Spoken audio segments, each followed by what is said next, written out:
Good afternoon or good evening, depending on where you might be. My name is Kevin Michael Grace, and this is the KMG show for Friday, January the 21st, 2022.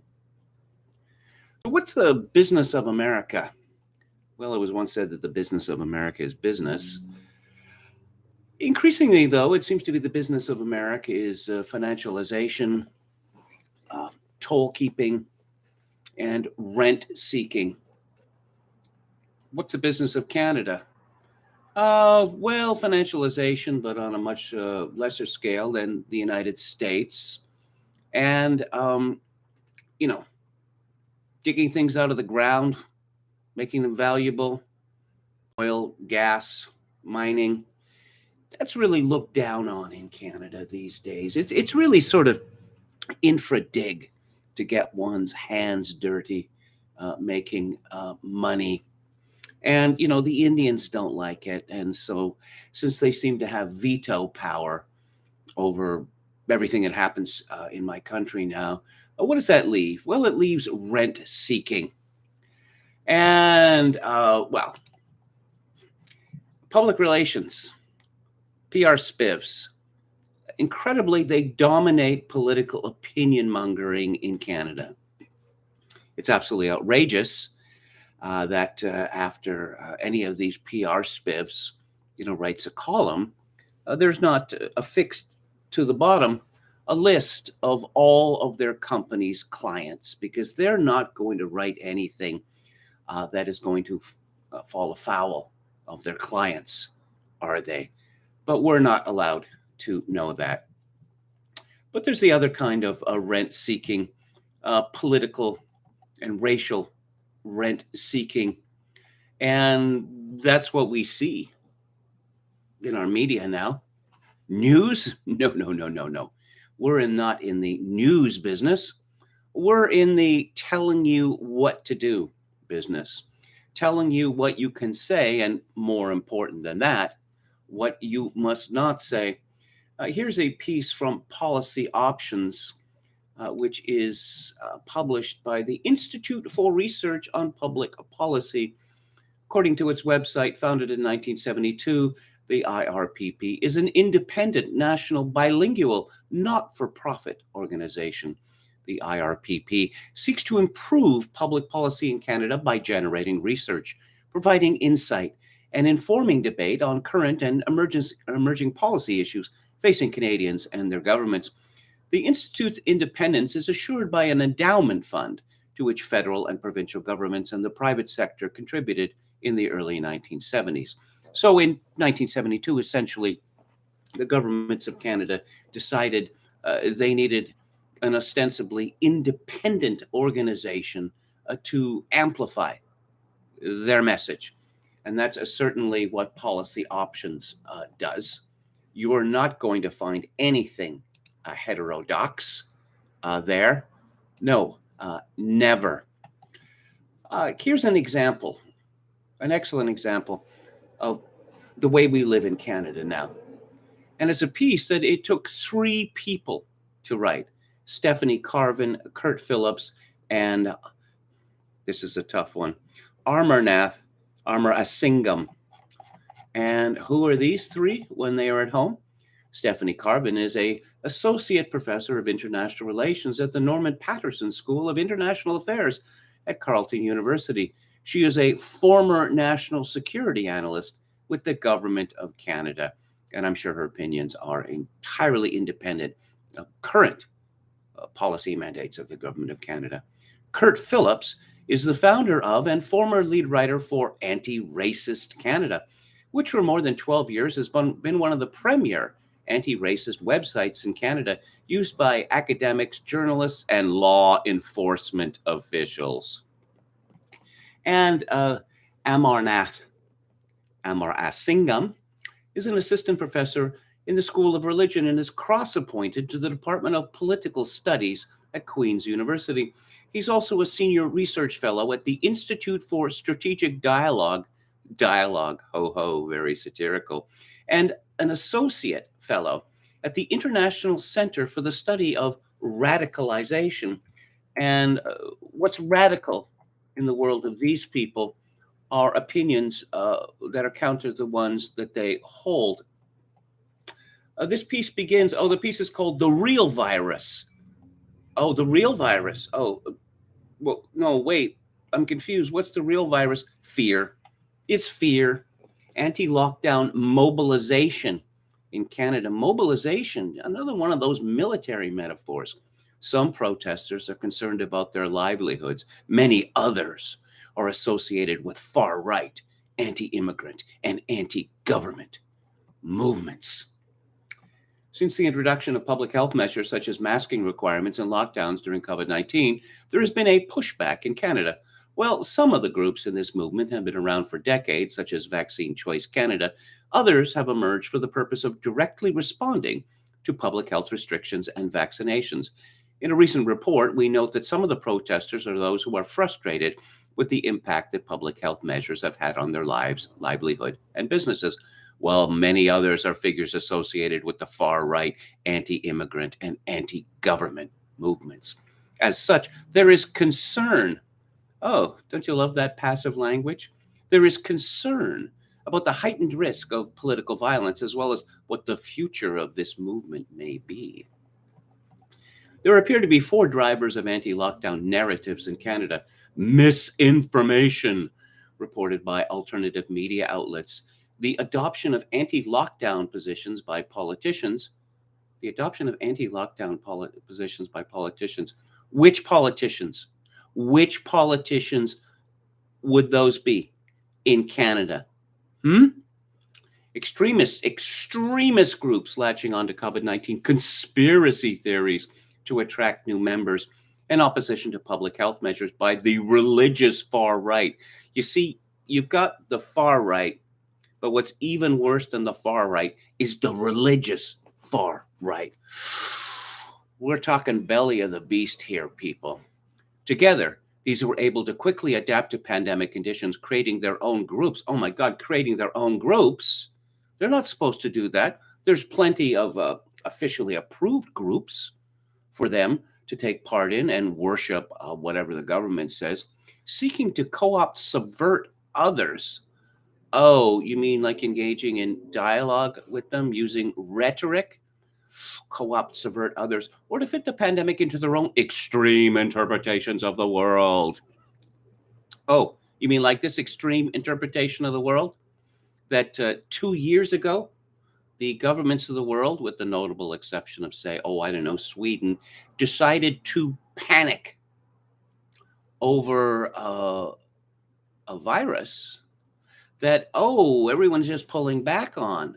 Oh, yes, we said these things 2 years ago, and we counted things. We've been counting them for 2 years, but that seems a little hasty. Yeah. But, let's just panic. Let's just scare everyone to death and destroy the economy and destroy society. Yeah, doesn't sound very extreme, does it? There are two competing trends to consider. First, that the far right in Canada does not seem to have the popularity of similar movements in the United States and even Europe. In addition, movements in Canada tend to be consumed with interpersonal, intergroup dynamics that prevent a larger, more cohesive movement from emerging.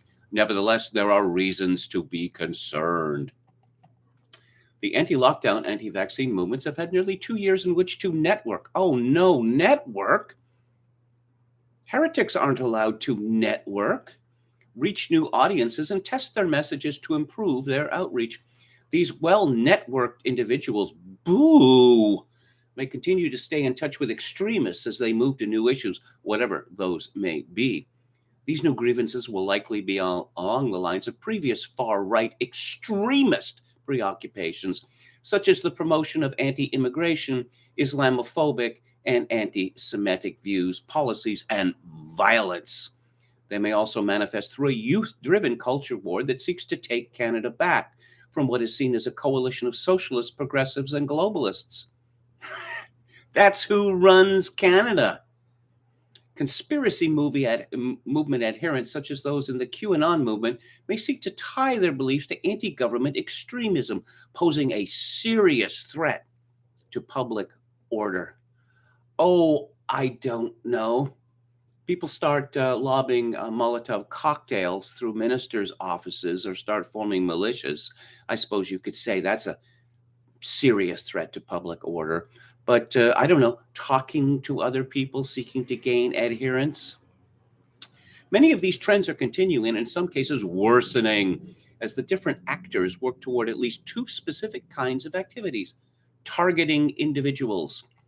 While hospitals and vaccine clinics have been continuously targeted by the anti lockdown movement, recent months have seen an increase in the number of individual specific protests, often outside the private homes of politicians and medical workers.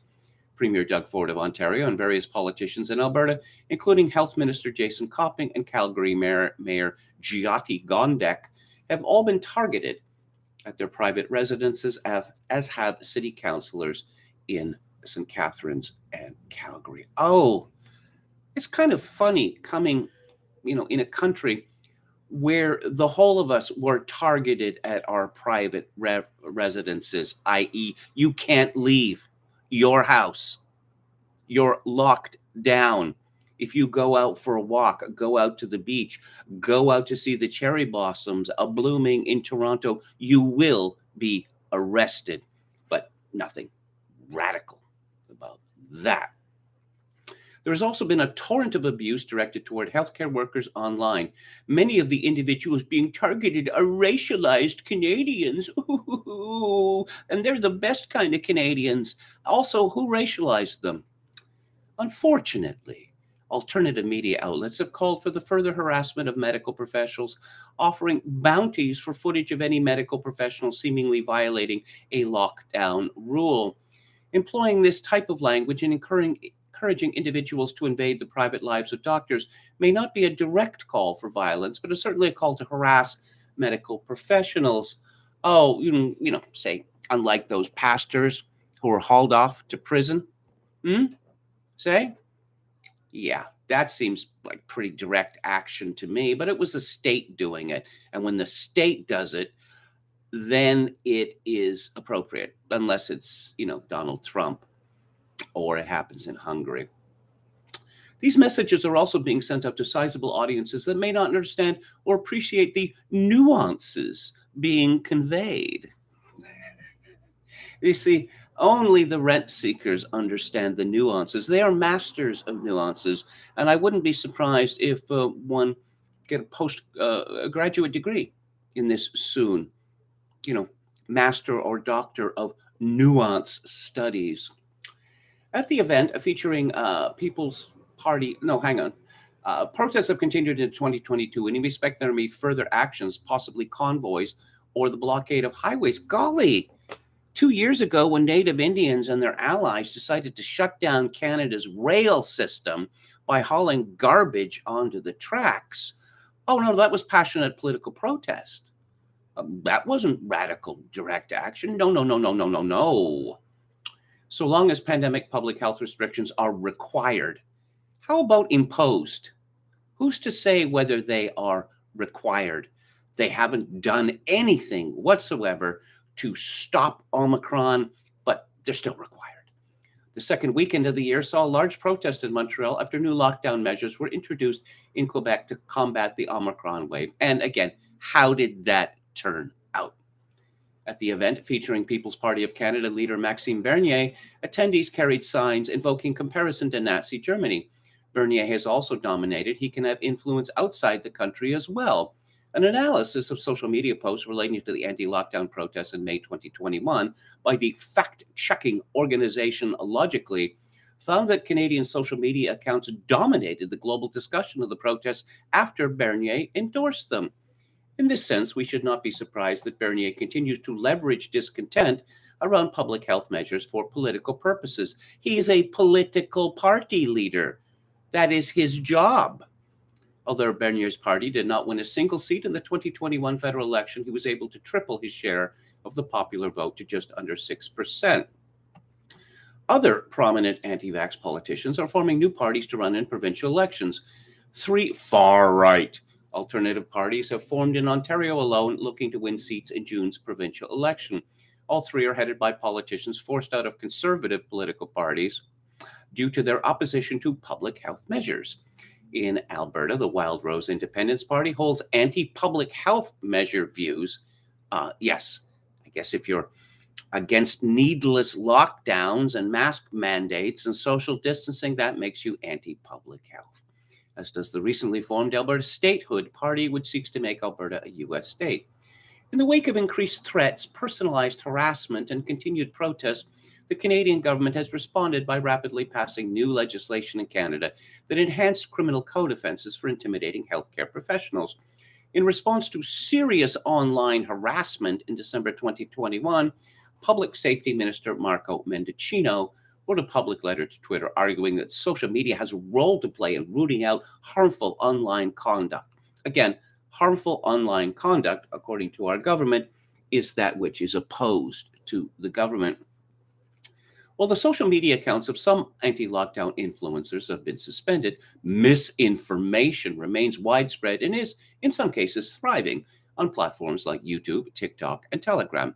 Even where prominent anti-vaxxers have caught COVID-19 and required major medical intervention, they and their supporters continue to denigrate the healthcare system that saves their lives. Yes, even as people who have been triple jabbed have caught COVID-19 and been admitted to hospital. And now in Ontario, there's more of them than the unvaccinated. But they still say, no, I'm just so happy that I got the 3 jabs. It remains to be seen if the new legislation will be effective in protecting healthcare workers. So far, there have been few arrests when protesters descend on the houses and workplaces of politicians and healthcare workers. The arrests that have taken place are either for prior offenses or for violation of parole conditions. For example, Kevin J. Johnson was arrested in the United States for failing to appear in court to begin his 18-month jail sentence.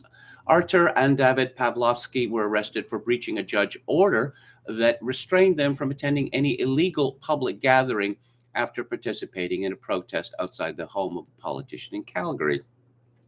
For the most part, these protests have been allowed to continue unabated.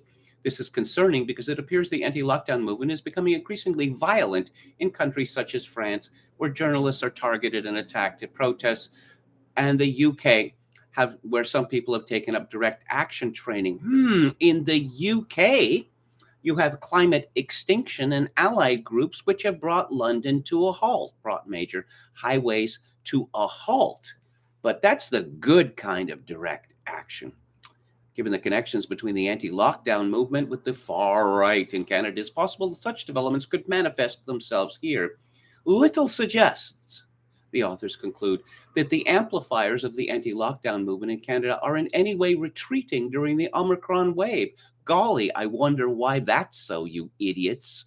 Without more action by social media companies or enforcement of newly passed legislation coming into effect this month, we should expect an emboldened anti-lockdown movement to continue to make its presence known in Canada. It's a dark, dark future for Canada.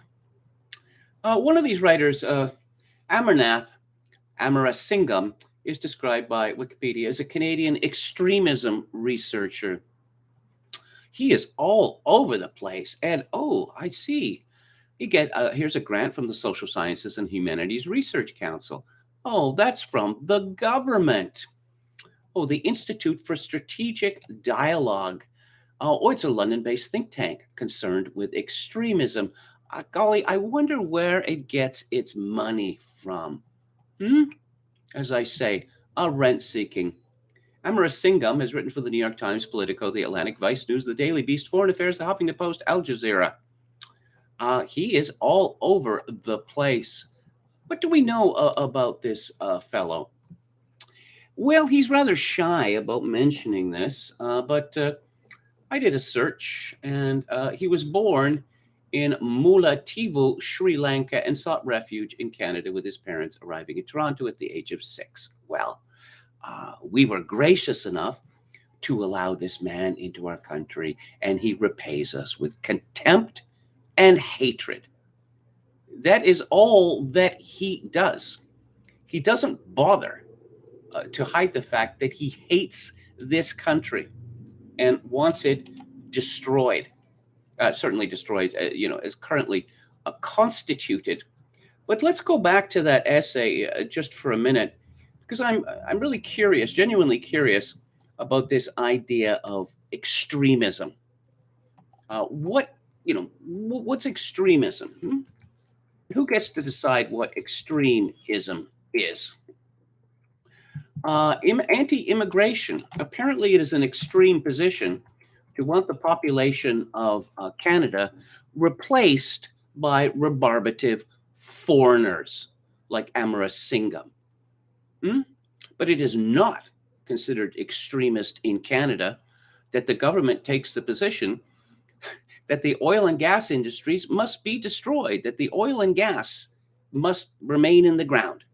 What's there to replace it? Pretty much nothing. But we're going to go ahead and do that anyway. But that's not extreme. It is apparently is not considered extreme for governments to legalize and pay for through Medicare and applaud the sexual mutilation of children, and then to pass a law that sends to prison anyone who counsels, I don't know, say a 12-year-old girl saying she's actually a boy and vice versa, that maybe they should learn to be happy with the bodies they were given. That's now a crime in my country, but that's not extreme at all. No, no, no, no, no, no, no. So you might ask yourself, why is a man with this name, Amarnath Arasingam, in Canada? Well, after a terrorist campaign by a group called the Tamil Tigers broke out in Sri Lanka, a bunch of people on the wrong side of this dispute decided, I don't know, not to move to India, which is a stone's throw away virtually from Sri Lanka. And the southernmost province of India is called Tamil Nadu, which might give you a clue as to who lives there. No, they decided to travel halfway around the world to Canada. And what was the result? The result was, one of the results was very quickly the Liberal Party of Canada, which was in office under Prime Minister Paul Martin, decided they were pro-Tamil Tigers. They were pro-terrorists.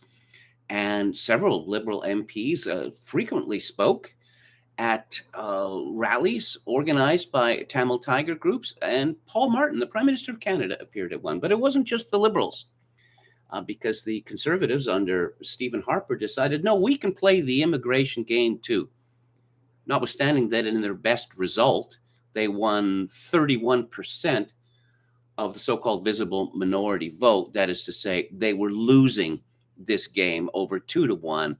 But the Conservatives took the view that, what we lose on each individual sale, we can make up in volume. And after Stephen Harper became Prime Minister, well, by that time, the Tamils had established themselves as a major political force in metropolitan Toronto, doing things like, stopping all traffic on a major expressway and demanding sanctions against a writer who dared to point out that Tamil shopkeepers and the like were being shaken down for money by the Tamil Tigers. And a few years ago, back when Stephen Harper was Prime Minister, he decided that Canada was not going to take part in the big Asian confab. This takes place every year, and it was in Sri Lanka. No, no, no, no, no, no. We are mad at the Buddhists, bad Buddhists, because the Buddhists triumphed over Tamil terrorists, and Canada stands foursquare against that. According to Wikipedia, as of 2016, there were 363,000 Tamils in Canada. And what have they brought to our country? As far as I can see, furious political activism and desire for revenge against the Buddhists of Sri Lanka. It's not the done thing to question about any immigrant group or refugee group. What exactly do they have to offer Canada? Instead, it is demanded of us, what do we have to offer them?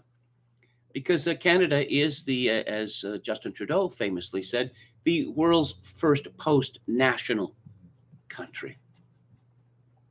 And it's a country of rent seekers. Let's have a look at the chat. Hello to Dan, Anrun, David the Gnome, No Sleep Till Breezewood, Pennsylvania, Dan Ellison, William Hicks. David the Gnome says Kevin should do a react video to TikTok cosplayers. Hello to Emmett Kelly's Earth. Chogokin666 says no vaccine, no kidney. The glib response of the doctor denying the transplant. Hello to Denny McDougall, Brandon Smith.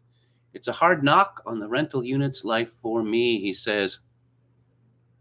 Our Indians in the States are more chill, says David the Gnome. Are they? The politicians that I've seen in Washington State are the very opposite of chill. And the greater Seattle area seems to have become, or is close to becoming, a colony of India, where they have caste wars going on at Microsoft, because that's what America needs, caste wars. British American says Canada's vast territory, yet tiny population necessitates that economy be primarily resource extraction based. Why is this so difficult for so many people to understand? So many people, well, our elite doesn't understand it because they have no connection with the wider world, none whatsoever. Even those who manage to, scrabble into it from lower classes, let's say, they are quickly surrounded by people who go to the same schools, learn the same things, think exactly the same, have the same hobbies, same taste in music, movies, literature, etc. And they are often, or usually genuinely shocked when they run into people who disagree with them. They don't understand it. Hello to Palpicasso 88. Chogokin666 says, if New York City only prioritized toxic mold abatement as we do COVID, I may not be dying right now. Midwits try not using military wartime metaphors for current issues challenge, says No Sleep. Well, it's a funny thing because this was supposed to be a microaggression a few years ago. This use of military metaphors was a microaggression because military suggests death, and becoming a casualty. So we were advised, not to use them. But now, COVID has made that perfectly acceptable. Don Willis says Swedish match companies announced the end of Red Man chewing tobacco products, citing the Indian feelings thingy. British American says far right, anti-government, anti-immigration movements. Boo! We are under no obligation in Canada, the United States, Australia, or anywhere else to accept any foreigners for any reason whatsoever. That is what national sovereignty means. William Hicks is the last author's name sounded a bit like that incantation in Excalibur, the charm of making. Yes, I love Excalibur. Gone is the name, gone is the illustration of an Indian, says Don Willis. David the Gnome says it's a real shame Redskin, Red Man stuff is so classic. Take a drink every time the word extreme is used, says Dr. Deadname. Chogokin666 says, hey, they're going to tax small transaction fees now on top of the automatic sales tax. We're apparently getting too fat on the hog. Palpicasso88 says, latest from Ontario, movie theaters will open at 50% capacity, but you won't be able to get anything from the concession stand, e.g. popcorn. Well, it's well known, I'm sure most of you know it, that the movie theaters don't make their money from people paying to go to see movies. They make their money from the concessions. So what's the point of these movie theaters even being open? Hello to a Zen Master Football Analysis. Who else do we have here? Oh, yes, the Roosevelt statue being taken down at the American Museum of Natural History. That's the absurdity. The Roosevelt statue represented the three races in the New World marching into progress. British American says lockdown was always a terrible choice of word, giving its primary association with suppression of prison riots and insurrections. But I suppose that for the elites, that was an appropriate term. Hello to Dawn from Beyond. Thank you for your kind words. Who else? Zen Master says years of reverse indoctrination therapy drugs will not fix these people. Just do not cross over into their fake unreality bubble. That is my advice. I suppose COVID-free Friday is a thing of the past then. As I said last week, this is only my third live stream of the week. I like to do this every week, but Friday isn't the best. And I was thinking, okay, I'll make a promise, okay? Unless something spectacular happens, next Thursday will be COVID-free Thursday. Don Willis says, R.I.P. Fred Paris. I don't know who that was. And hello to respectable commenting name. Wikipedia is implying that Meatloaf died of COVID, but it's much more likely to have been the vaccine if he'd been jabbed. When he was 74 years old, he was grossly morbidly obese for decades of his life, which is not good for the heart and, many other organs and, blood sugar levels and that sort of thing. I don't know what his weight was at the time of his death, but considering, his physical condition throughout most of his life, living to 74 is something of an accomplishment, I would have to say. Hello to Hauper. Rebarbative, says William Hicks. Interesting word. Is that where you go back to the barber the next day and tell him to trim a little bit more off the top? No, that's not what it means. Hello to Lamprey Melt. I don't judge groups. I judge the individual, said the boomer as he indulges on rare meats and gulps exotic wine. And let's talk about Ontario and get the latest numbers. Oh, yeah, you just see this Canadian press.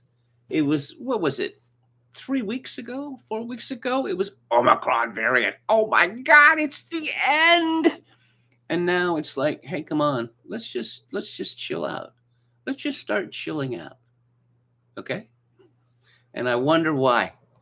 Could it be that the vaccines and the lockdowns and the mask requirement and social distancing haven't worked? Could that be it? This is Carissa Wilson from CP24. Ontario reports over 4,100 COVID-19 hospitalizations, 64 more deaths. So the province logged 7,165 new coronavirus cases today, down from 7,757 new cases yesterday, but the case count is likely a significant underestimate due to testing restrictions. Among the latest cases, 221 are partially vaccinated, 576 have an unknown vaccination status, 1,061 are unvaccinated, and 5,307 are fully vaccinated.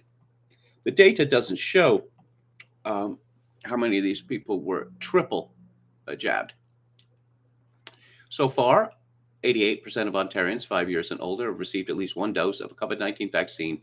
82% have received 2 doses, and 41% have received 3 doses. But the 3 doses don't seem to be doing much to suppress cases. Yes, we learned from an enormous study in Britain that a very, very large number of Britons had COVID and they didn't even know. They didn't even know that they had it. I mean, what does that tell you? What does that tell you?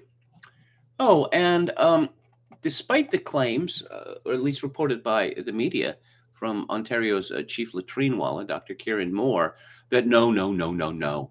It's the unvaccinated that are clogging up the hospitals and ICU. Well, I've seen claims that the government is not updating its website, its official website, but here I go today, and it says last updated January 21st at 7:37 a.m. Hospitalizations by vaccination status in ICU, unvaccinated cases 232, fully vaccinated cases, 280. In hospital, but not the ICU, partially vaccinated cases, 189. Unvaccinated cases, 756. Fully vaccinated cases, 2,102. And again, this ratio is not looking good. It's not looking good for the panic porn people, not at all. So I suspect that we're going to be hearing less and less. Or perhaps they'll just, spout lies. Either Kieran Moore is lying, or he doesn't know his own data, or the media is lying about what he has to say. Let's see. Let's look at Bruce Arthur, who is my barometer of panic porn. It has become clear with mountains of tangible evidence that Trump tried to steal the election. This is from David Roberts. Oh, dear. Oh, dear. Oh, dear. They've been dropping hints, says Penny Daphlos, and nudging for weeks, but today BC Pauli gave British Columbians a big push towards viewing COVID as endemic. This was going to happen eventually, but when our hospitals are packed and the system is hanging by a thread, the timing of what is surprising, Bruce Arthur comments, brutal timing, brutal messaging. Good luck to BC.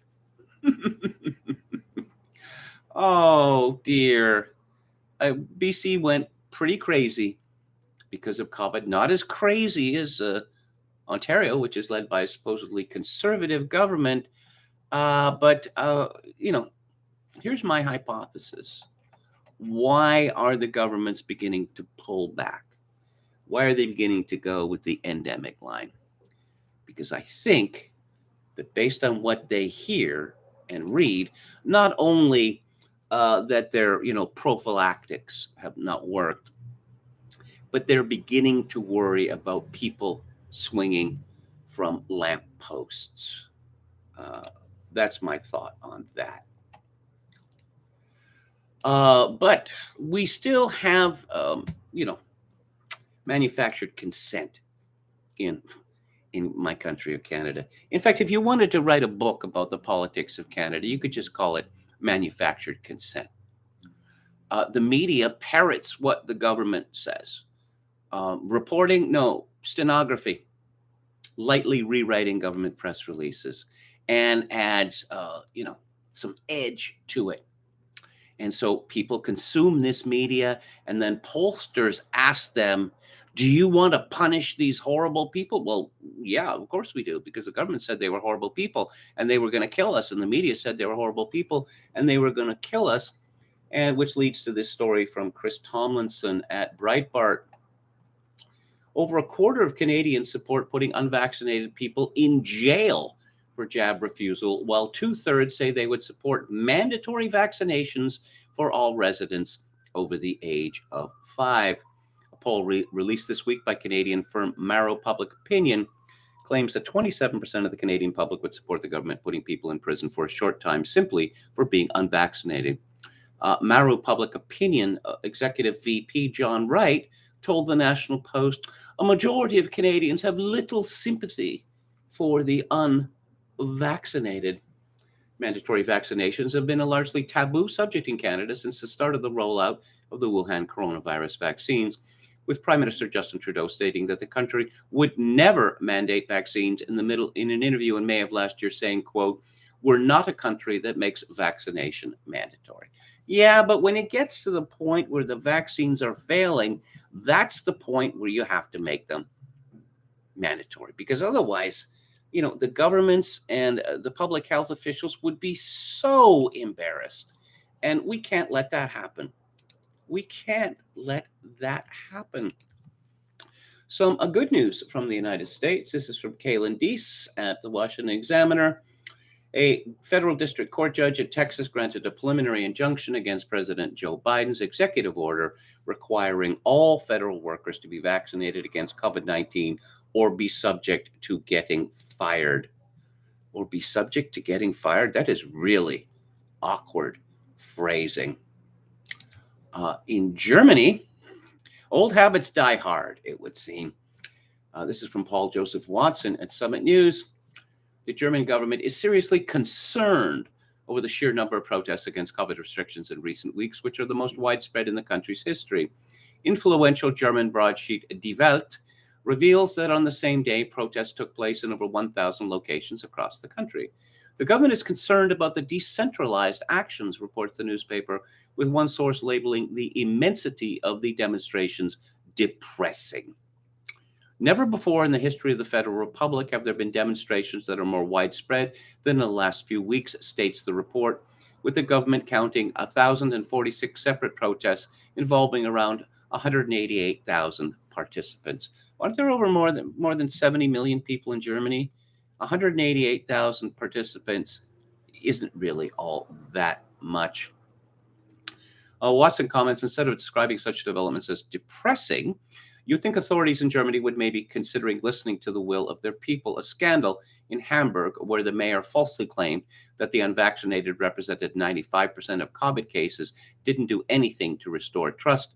A Senate investigation reported the actual number to be 14.3%. Doubtless, calculator error, something like that.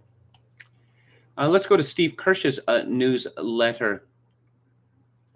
Nebraska protects healthcare providers from censorship by state medical boards. Well, that is a good news story.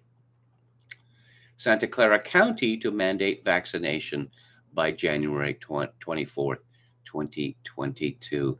I don't know.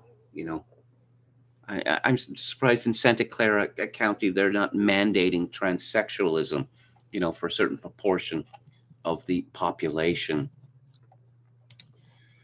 And let's see if there's anything new at Eugippius. The German, okay.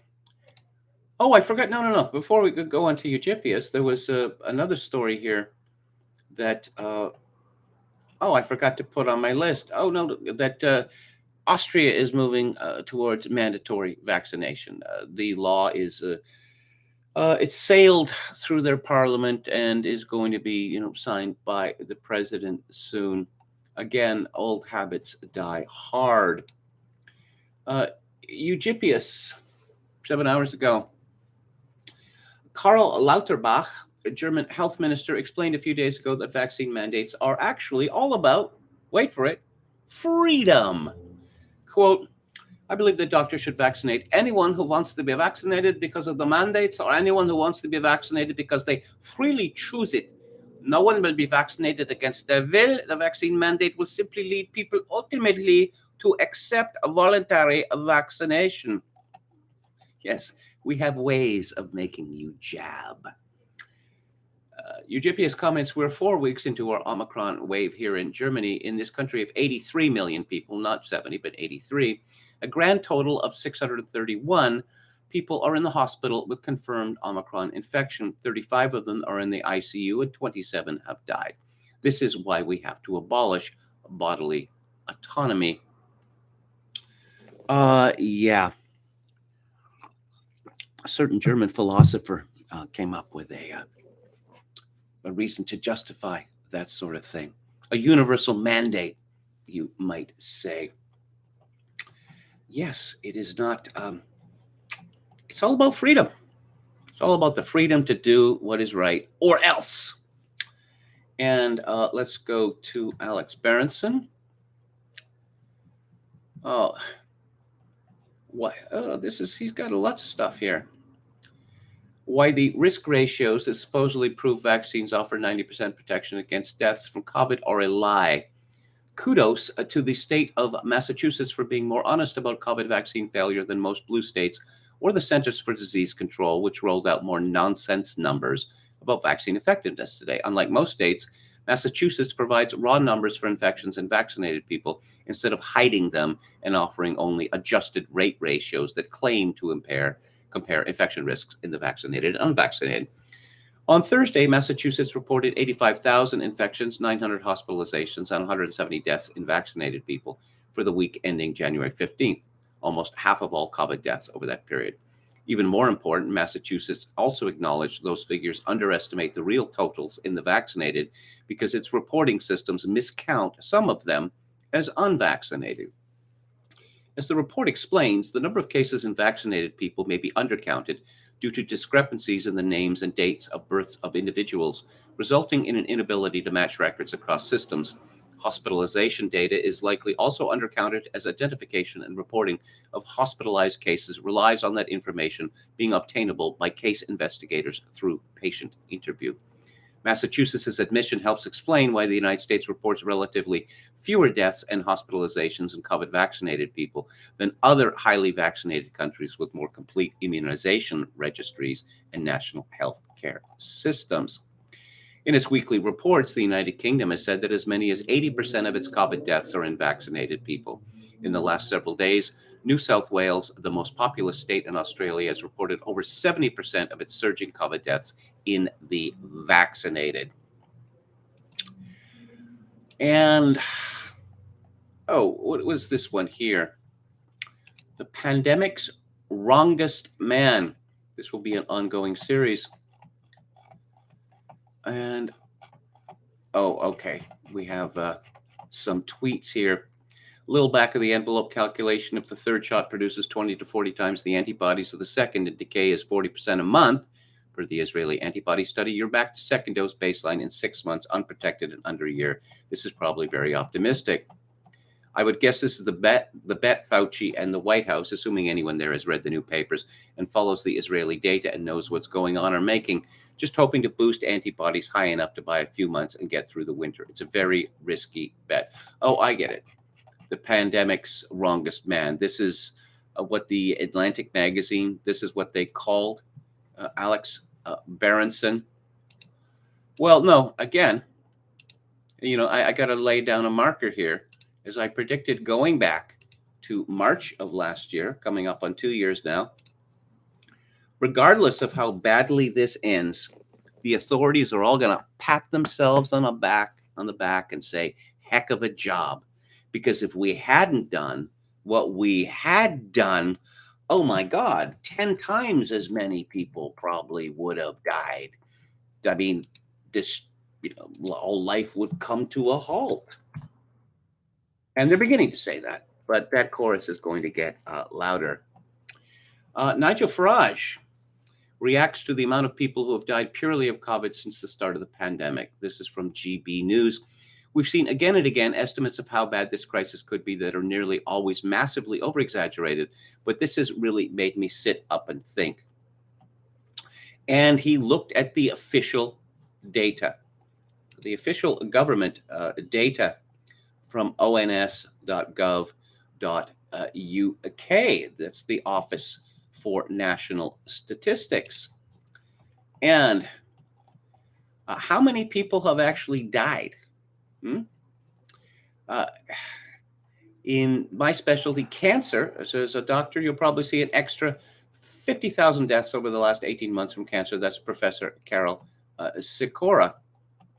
But this is what the official deaths from COVID-19 with no other underlying causes. Okay. In the year 2020, 9,400. Age 0 to 64, 1,549, 65 and over, 7,851. In first quarter of 2021, 6,483, similar ratios via age.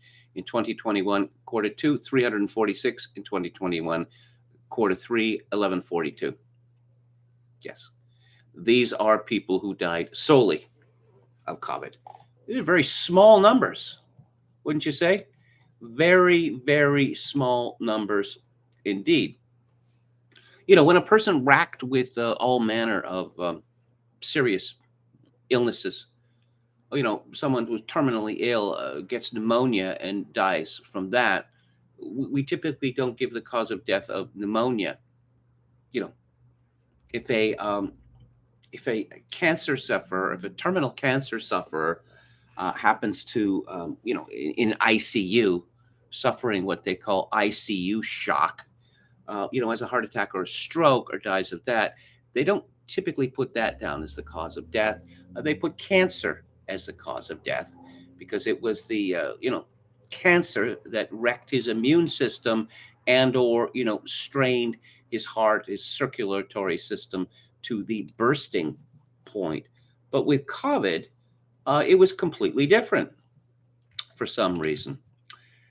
This is from Peter Cattle at Breitbart. Masks forever. Schools forcing kids to wear face coverings in defiance of UK Prime Minister. Yes, teachers crushing children's spirits since forever. And finally, on this subject, we'll go to dailyskeptic.org. Airplane turns around mid-flight because passenger refused to wear a mask. That was American Airlines, by the way. If you want to know, what's possibly America's nuttiest airline. Ireland scraps almost all COVID restrictions. I thought they were oh so progressive in Ireland.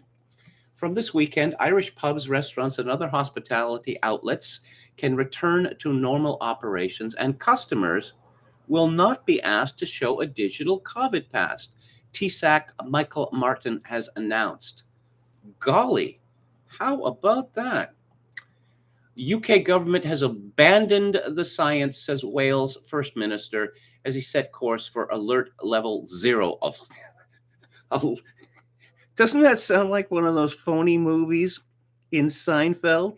Like prognosis negative, which keeps masks and vaccines passports. So I see, as far as the Celts go, the Welsh are determined to show themselves to be the craziest and most pig-headed. The UK government is more interested in distracting people from its issues than COVID, and has long abandoned any sense of following the science, First Minister Mark Drakeford has said, as he confirmed further easing of rules in Wales. We have always taken a different approach in Wales, one that does things step by step in line with the science. We're a government that doesn't need to grab headlines to distract attention from the difficulties that we would be in if we were in the same position as the government in England. More evidence for the healthy vaccine effect. How much protection do the vaccines provide against severe COVID? Some people claim that getting vaccinated reduces your risk of death by as much as 90%. They point to charts. However, crude comparisons may overstate vaccine effectiveness. A study published this year by the US CDC found that vaccinated people were less likely to die of non-COVID causes, suggesting that they're inherently healthier and or risk-averse than unvaccinated people. Well, you can see that in other parts of life. Automobile accidents. People who die in automobile accidents tend to drive older, crummier cars, and they tend to be more reckless. You could see that with smokers. Smokers tend to be more reckless in all areas of life, even apart from smoking.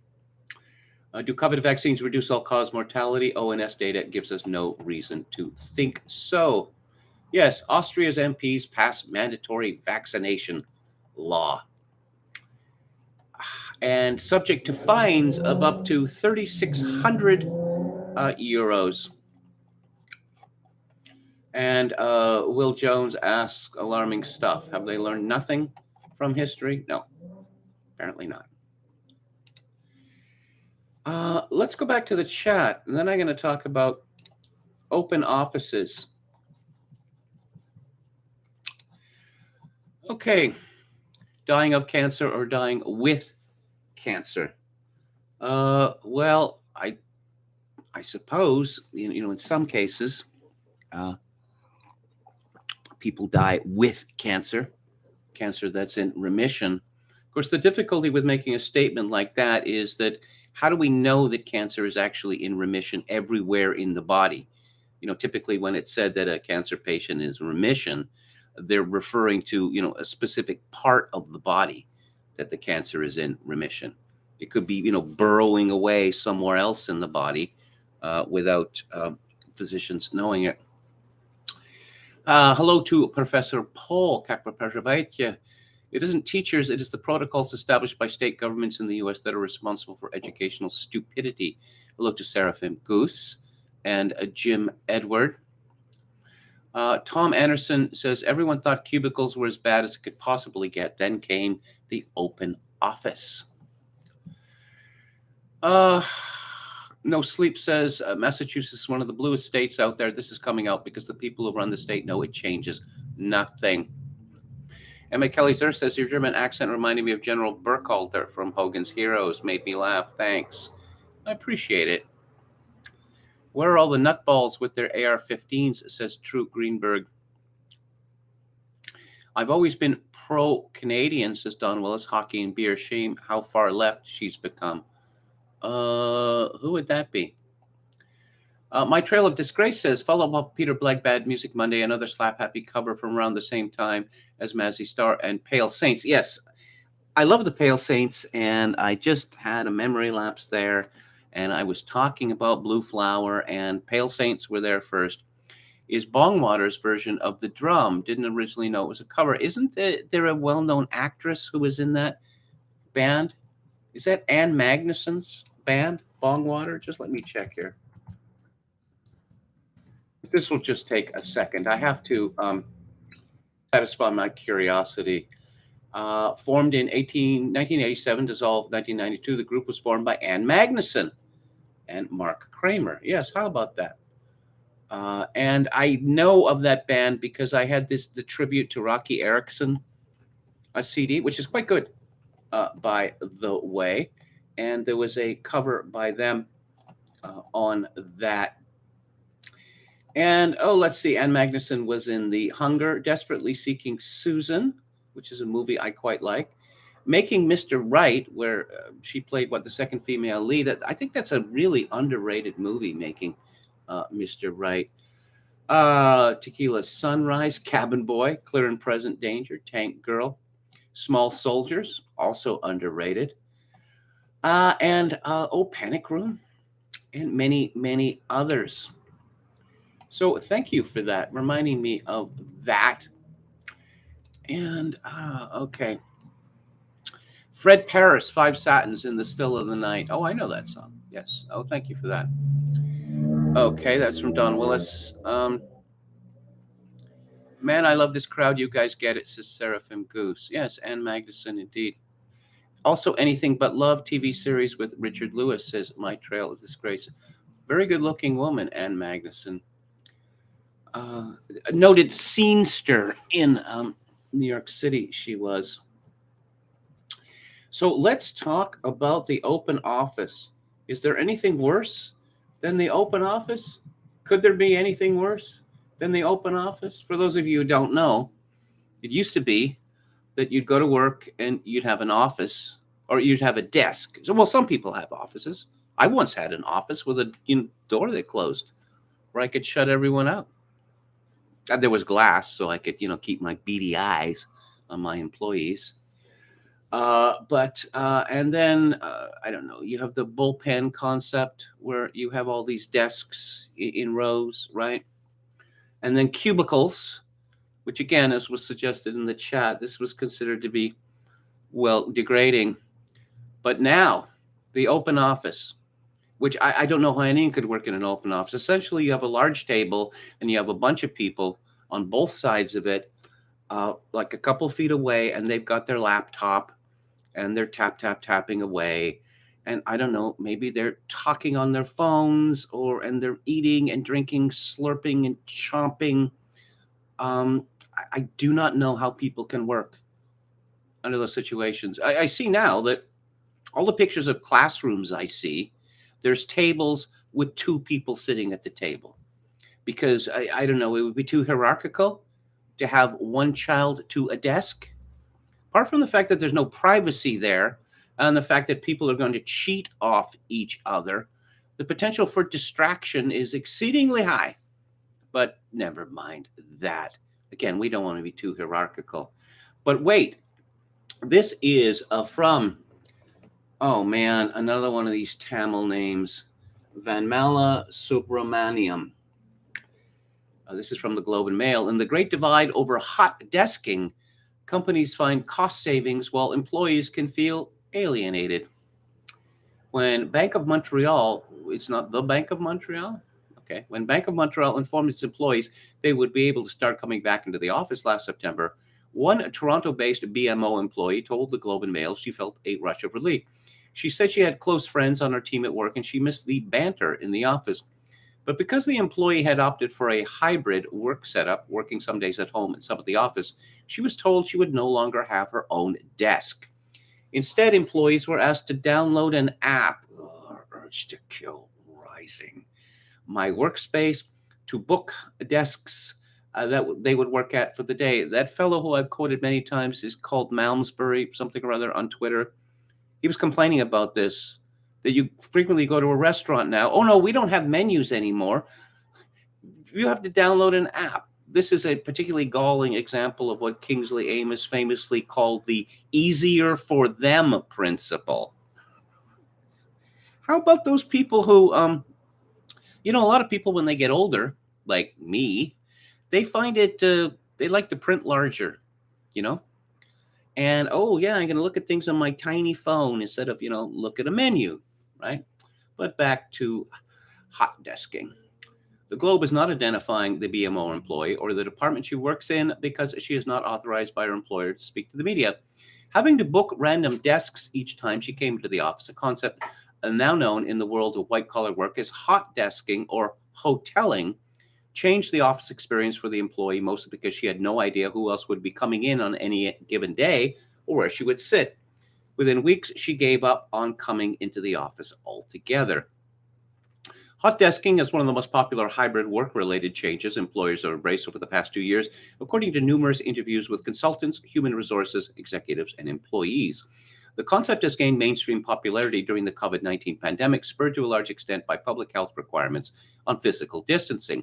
Existing layouts of many offices simply did not have enough room to seat employees at least 6 feet apart. Well, then put up one of those stupid plastic partitions, which doesn't do any good anyway, has been demonstrated by tests, by the way. For employers, however, there's an added bonus to hot desking. It's a savings tool. Why have 100 desks for 100 employees when many of them only come in fewer than 3 times a week? For employees, however, the idea of not having your own designated desk has garnered mixed reviews. The Globe interviewed more than a dozen people who work in office jobs in various professional services companies in Toronto, and many said their workspaces feel impersonal because of hot desking. The booking system, they said, removed part of the joy and certainty of coming into the office, sitting near colleagues you like, or knowing where certain bosses sit. The joy of coming into the office.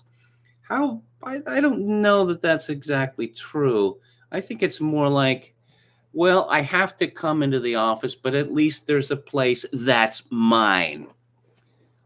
I can put stuff on the desk and I have my drawers, which I can fill, with my stuff, and it's mine. And no one's allowed to touch it. So even some HR professionals have started admitting to pivot to hoteling has left some employees disappointed. Yeah, as if they care. And organizational behavior experts say there is evidence that working in an open space without a designated desk or room erodes the culture of an organization. Hoteling or hot desking began long before the pandemic and is part of the open workspace concept, says Matthias Spitzmuller, a professor of organizational behavior at Queen's University Smith School of Business. Companies often said they did this because they wanted to promote more intensive contact between different departments and develop a culture that was more flexible and agile. But the truth of the matter was that it was cut down real estate cost. The concept of hoteling in offices originated in the late 1980s. The accounting firm Ernst & Whinney had just merged with another accounting firm, Arthur Young, to create Ernst & Young, and the company was looking to consolidate its operations from 3 separate office buildings in Chicago to just 7 floors of the Sears Tower without increasing space costs. Hoteling allowed employees, mostly accountants and consultants, to share space by reserving rooms and desks only for the times they needed to spend in the office. They would spend the rest of the time working from their clients' offices. In the Chicago office, EY was able to decrease its office usage from approximately 200 square feet per person to 100 square feet. This idea then bled into the notion of open workspaces in which employees would not necessarily have their own desks, but sit together at one large table with their own laptops. Some of the biggest tech giants embraced this way of working, and they promoted it as a way of fostering creativity and collaboration. But Professor Spitzmüller's research shows the stated goals have in fact failed to materialize. He says employees end up talking less to their peers than when they had their own private cubicles because they crave silence. Yeah, remember silence? The newest office layouts have prioritized public over private space. There's constant background noise, and this becomes annoying, the professor explained. But gone are the days when employers can simply enforce a new system of working without provoking significant employee dissatisfaction. I don't understand that sentence. The fact that it provokes employee dissatisfaction is only important if the employer takes notice of it. A May 2021 survey of 60,000 employees across 16 countries conducted by E&Y found that more than half of employees would consider leaving their jobs if not offered some kind of flexibility in how they work. Crucially, 67% believe their productivity could be accurately measured regardless of where they work. Deborah Duma, a human resources executive at Baylis Medical, said that when the company imposed a hot desking system on its 400-odd office employees, there was pushback. Baylis used an app called InSpace.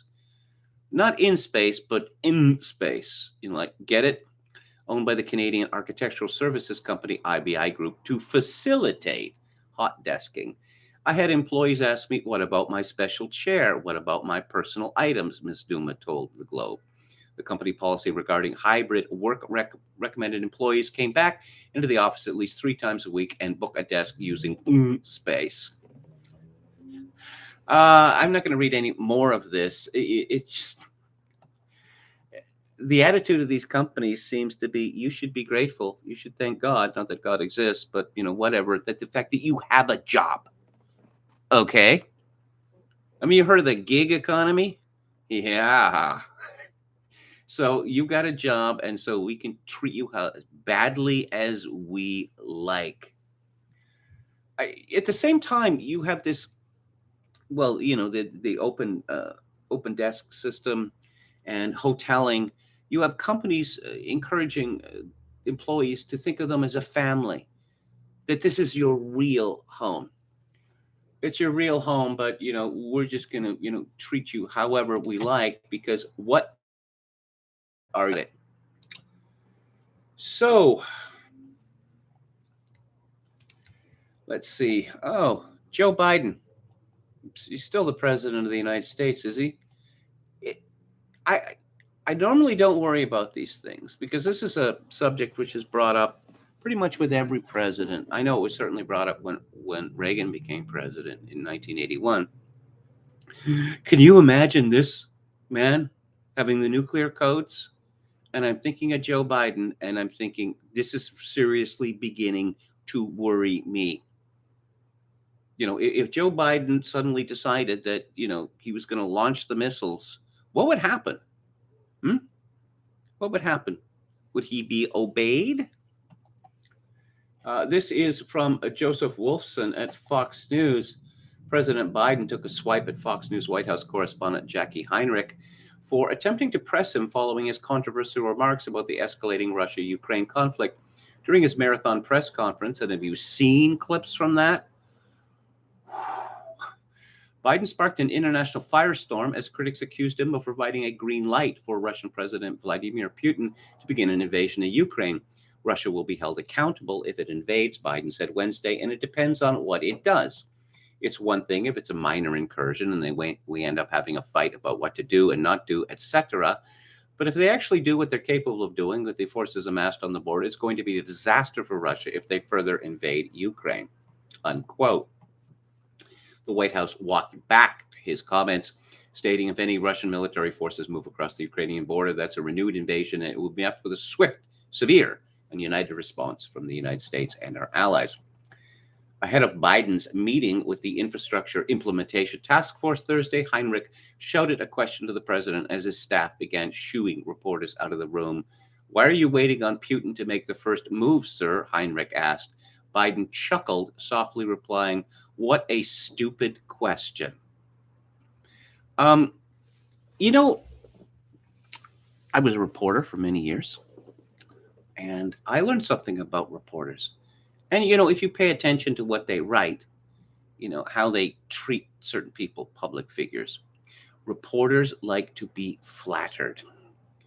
They do not like to be barked at. They do not like to be cajoled. They do not like to be condescended to. And if you look at the Washington press corps, I wonder how many of these people actually hate Biden, but don't want to say so for political reasons. The president had testy exchanges with multiple reporters at Wednesday's press conference, including him lashing out at Real Clear News reporter Philip Wegman. Quote, "You campaigned and you ran on a return to civility, and I know that you dispute the characterization that you called folks who would oppose those voting bills as being Bull Connor or George Wallace, but you said they would be sort of in the same camp," Wegman asked. "No, I didn't say that. Look at what I said," Biden scolded. "Go back and read what I said and tell me if you think I called anyone who voted on the side of the position taken by Bull Connor that they were Bull Connor. And that is an interesting reading of English. Yeah, I assume you got it in the journals because you like to write." What a prick this guy is. He said, "Do you want to be on the side of, I don't know, MLK or whatever? Do you want to be on the side of Bull Connor and George Wallace?" So there's a very strong implication there that if you vote the way he doesn't like, then, you are essentially a modern day Bull Connor or George Wallace. Nasty, nasty, nasty man. Let's go to Jim Kunstler's column, which is called Win-Win, Lose-Lose. And he has a quotation of a great song from Randy Newman from his Sail Away album. "They all hate us anyhow, so let's drop the big one now." Kunstler begins, "The world is waiting to know, will Joe Biden bomb Guatemala back to the Stone Age for sending incursions of its very fine people across America's southern border? All of a sudden, borders are sacred again, Of course, there's that old problem Colin Powell used to raise back in the Iraq war days of you break it, you own it. But hey, don't we already own Guatemala? And it isn't already sort of broken?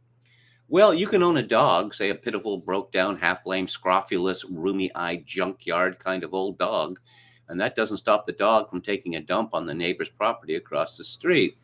Anyway, the only thing Guatemala is dumping in Texas and Arizona is new voters, and that just means more democracy for us. A win-win, as they say in the cabinet room. Although Yamich El-Sindor, is it Yamiche? I don't know. Yamich El-Sindor might still want to ask JB at the next presser if he would risk the U.S. supply of bananas. We're having enough trouble getting auto parts, for Christ's sake. Such are the quandaries of U.S. foreign policy. Then there's this Shangri-La called Ukraine. Can anyone find it on the map? It's nowheres around here. Let's face it, Ukraine is not sending us any new voters or bananas. What good are they? You might argue they exported the Vindman twins to America. Win-win. They supported Hunter Biden's cocaine habit for 6 or 7 years and paid the mortgage on the big guy's beach house. So maybe we do owe them. Kunstler continues, but then it said that Russia is lurking on Ukraine's border like a hungry bear at the edge of a sheep pasture, licking its chops, fork and knife in its fisted paws, napkin tied around its throat, visions of mutton-filled pierogies dancing in its head. The whole DC foreign policy establishment says we should take a few pot shots at that bear, teach it a lesson. I say just throw Guatemala over the fence. Let the bear chew on that, including a few bananas for dessert. There it is, a problem solved. Another possibility, which the Joe Biden admin seems to favor a little, is World War III. We couldn't lose that, could we? Well, at worst, it would be a lose-lose, so at least nobody else would win. Would the U.S. be any worse off without New York, Los Angeles, Chicago, and a few more population centers teeming with homeless junkies who rarely show up at the polls to vote, by the way? And if you asked, could they even tell you who's running for president? World War III begins to look like our silver linings playbook. London, Paris, and Berlin are not our problem, to be blunt about it. Even as you read this, Joe Biden is striving to explain his thoughts on these vexing matters, but he's talking out of his ass so much, it's hard to tell whether he's setting forth actual policy or just breaking wind. And then he talks about COVID and the new attitude. Let's just chill. Let's just chill, okay? It's not the end of the world, but we're done with that topic. Paul Craig Roberts has a column at his website called Insanity Rules in Washington. Yes, and it's about the Ukraine.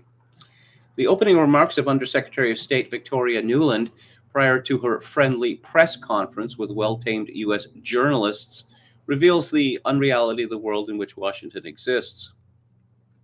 The Russians have told Washington as frankly as it can be stated that the expansion of NATO to our borders with U.S. missile bases in countries on Russia's borders, U.S. plans to include Ukraine in NATO, Ukraine's failure to abide by the Minsk Agreement, massive U.S. arm deliveries to Ukraine, and constant other provocations and insults have made Russia uncomfortable about her security and unwilling to accept any longer the tension and uncertainty created by hostile U.S. and NATO policies.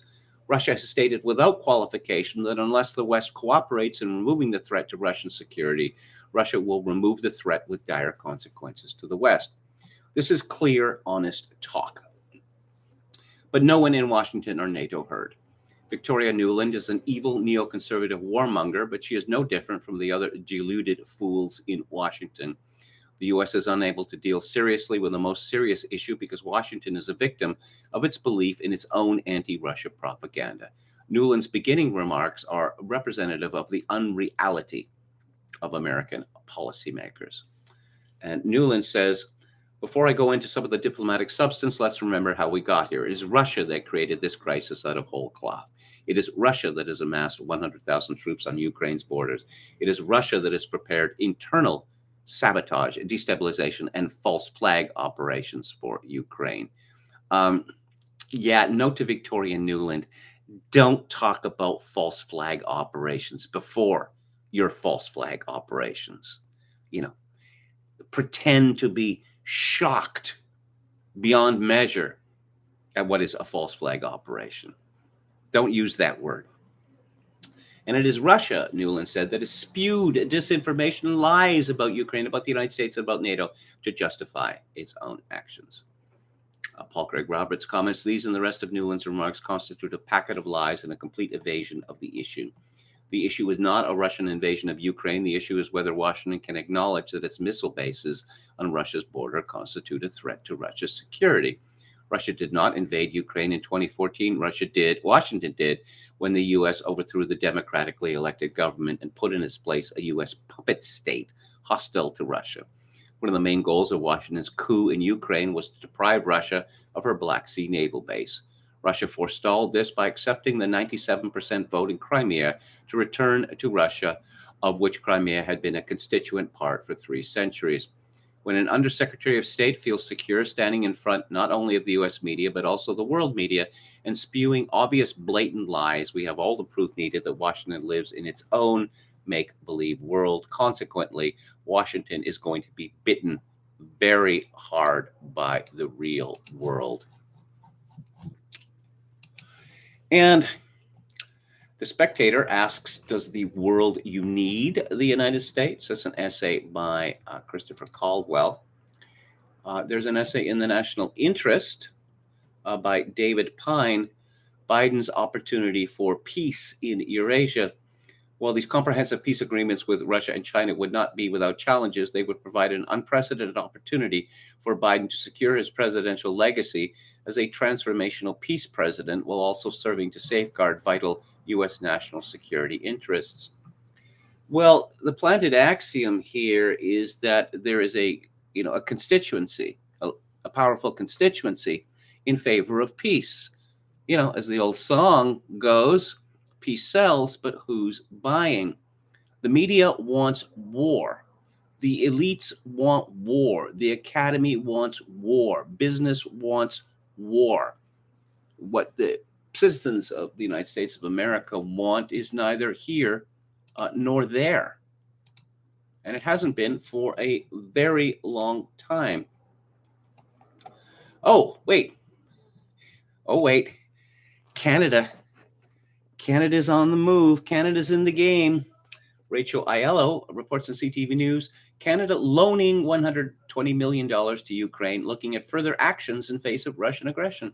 Canada doesn't have $120 million to loan to the Ukraine. Canada is going to have to borrow a further $120 million to give to the Ukraine because the Ukraine is in no position to pay this money back ever. But since Canada was one of the progenitors of the coup d'etat in the Ukraine, well, I guess Trudeau feels that it's just meat that we throw more money down that rat hole. Erin O'Toole, who is the putatively conservative leader of opposition leader in Canada, tweeted, quote, "The head of the League of Ukrainian Canadians said Foreign Minister Melanie Joly was ill-prepared to deal with the situation in Ukraine, and this reflects very negatively on the Canadian government." Oh, the League of Ukrainian Canadians has spoken. Well, that settles the issue. I responded to him. So now Canada's foreign policy is determined by people who left Galicia 100 years ago or more. Your willingness to bow to the demand of an ethnic pressure group reflects very negatively on your fitness to lead. I'm going to be moving to the book club shortly, where I'm going to be talking about Anthony Burgess's The Wanting Seed. Story, we've got a video here from Paul Joseph Watson at Summit News. At a recent WF summit, a speaker expressed alarm that ordinary people don't appear to trust the elite. This was an Oxford professor saying the good news is the elite just trusts each other more and more and more. Yeah, I guess in the same way that wolves trust each other vis-a-vis sheep. But the bad news is that apparently, the proles, the non-elites, the worthless people, they seem to be becoming more and more suspicious of us. Golly, can't imagine why that would be. Well, here's a reason why. This is from Steve Watson at Summit News. Speaking with the World Economic Forum Wednesday, Bill Gates called for an aggressive implementation of carbon taxes in order to force middle-income countries to fundamentally alter their entire industry sectors. So apparently Bill Gates now has the plenary power to force middle-income countries to fundamentally alter their entire industry sectors. Gates declared the rich countries have to play a central role, both funding R&D and having policies. In some cases, carbon taxes will be used to drive the demand for these clean products. Only by doing that in an aggressive way will the economic costs be brought down enough so that we can turn to all the middle-income countries and say, okay, change your whole cement industry, change your whole steel industry. I just, I'm looking forward to some of these middle-income countries saying, pound sand, only to say it much more crudely and forcefully than that. Make it personal. The number of companies working on these things is very exciting, Gates proclaimed. Some of them will fail. A lot of them will fail, but asserted we only need a reasonable number, a few dozen of them to make it through, and that's what we have to accelerate. So Bill Gates now is looking to crush countries, certain middle-income countries, the ones who do not bow to his will. Again, it might be, something of an explanation as to why the elites are not trusted. So Vox Day highlights something embarrassing that was written by Thomas Friedman of the New York Times, September 2020. Quote, "Some of my Chinese friends chide me for over-idealizing China. I tell them guilty as charged, but have no illusions. I'm not praising China because I want to emulate their system. I'm praising it because I'm worried about my system. In deliberately spotlighting China's impressive growth engine, I am hoping to light a spark under America." Justin Trudeau has also expressed his admiration for China, which is a country where they get things done. Interesting piece in Commentary magazine by Christine Rosen, The Atlantic's Nervous Breakdown. The Atlantic is one of the most prestigious magazines in the nation and almost certainly its most lavishly funded. When Laureen Powell Jobs, whose net worth is approximately $22 billion, bought former owner David Bradley's stake in the magazine in 2017, she ushered in an era of almost unimaginable expansion for a publication created before the Civil War. Under its editor, Jeffrey Goldberg, The Atlantic has added 100 new staff jobs. The once staid monthly is now a round-the-clock web content provider that releases dozens of new items a day. The Atlantic's prominence and seriousness and the bottomless pockets of its multi-billionaire owner have made it a dream come true for literally hundreds of liberal American journalists who spent most of the past 20 years in a panic about the financial viability of their chosen profession. So why is The Atlantic an emotional train wreck of a publication? If the New Yorker's annual cover model, the monocle-bearing dandy Eustace Tilley, is supposedly its personification, The Atlantic should be Monk's Scream. Therein lies a tale. I like that. That's a good metaphor. But, David Frum's, he's got college bills, got to put food on the table. David Frum needs work, and The Atlantic is exactly the right place. It's exactly where he should be. As well as Erica Jong's talentless daughter. Not that Erica Jong ever evinced or demonstrated much talent. What's her name? Molly Jong something or other. I was talking about fact checkers yesterday, and I came across this article in LifeSite by my old friend and colleague Celeste McGovern, and it is called FOIA Docs Reveal Pfizer Shot Caused Avalanche of Miscarriages, Stillborn Babies. Among the first reports handed over by Pfizer was a cumulative analysis of post-authorization adverse event reports describing events reported to Pfizer up until February 2021. So this is the news that Pfizer didn't want anyone to see until 2076, and some of it is coming out. It reveals that the drug behemoth received more than 150,000 serious adverse event reports within 3 months of rolling out its COVID shot. But here we will focus on Table 6 of the data on pregnant and lactating women who received the shots in the first few months of the rollout, which began December the 11th. Most of these workers would have been healthcare workers because that's who the first round of shots went to. Table 6 states that of 270 unique pregnancies that were exposed to the vaccine, no outcome was provided for 238 pregnancies. That leaves 32 pregnancies with known outcomes.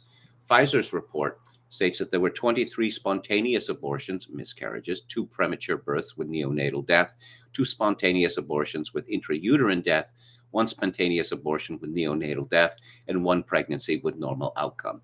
That means of 32 pregnancies with known outcome, 28 resulted in fetal death.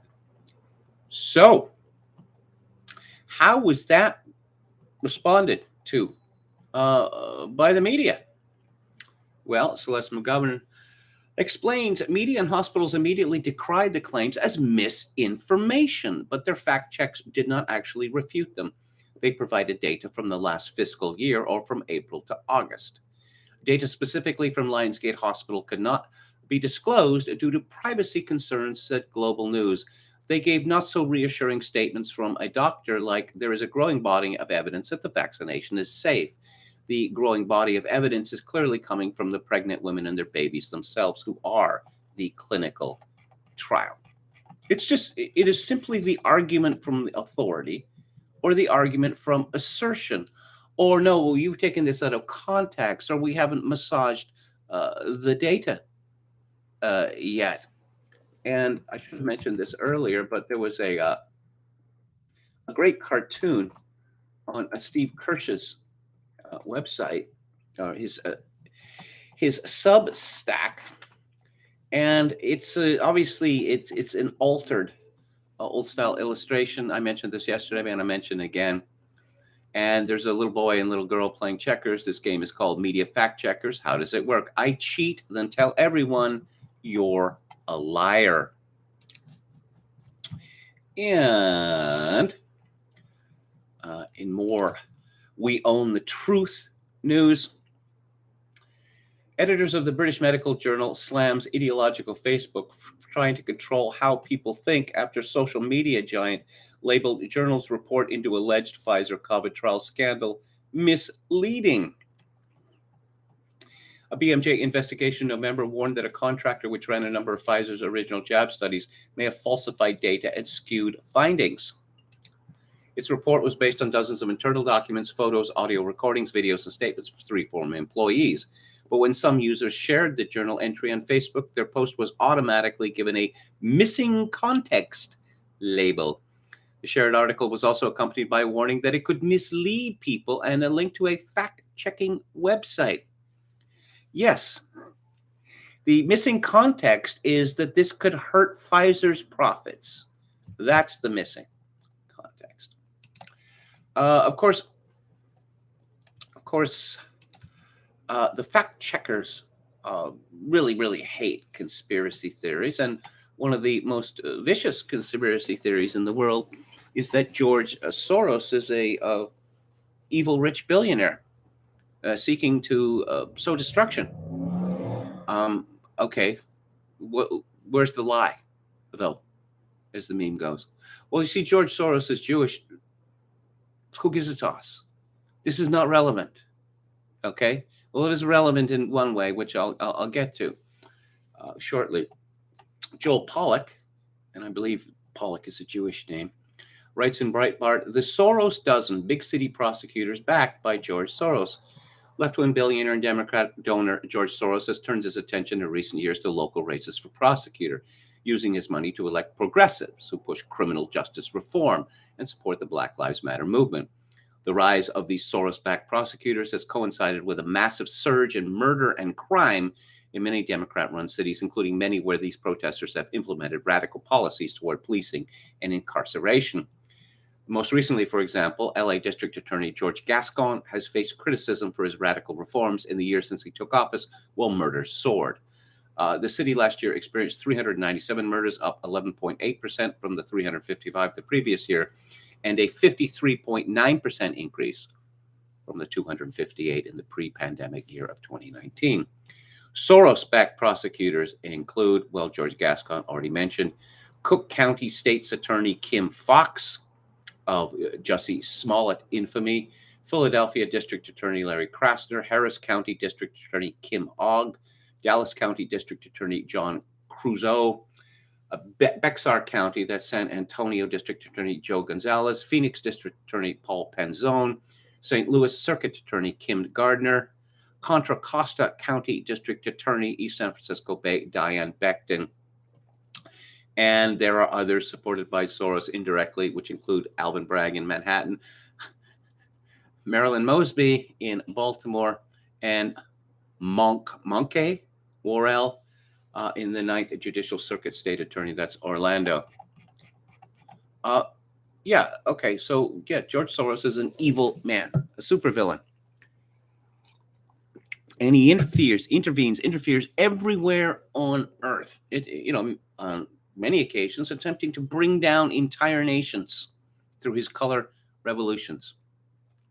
My hypothesis about George Soros is this. Given the horror that he and his family were subjected to in Budapest in 1944 and 1945 because they were Jewish, that George Soros decided that he was going to destroy Western civilization. And in order to do that, he had to amass a very large amount of money, but it turns out that George Soros is very good at making money that he uses, say, to destabilize the whole of Southeast Asia. Hey, if I kill the economy of Thailand or Malaysia or whatever, I mean, who cares, right?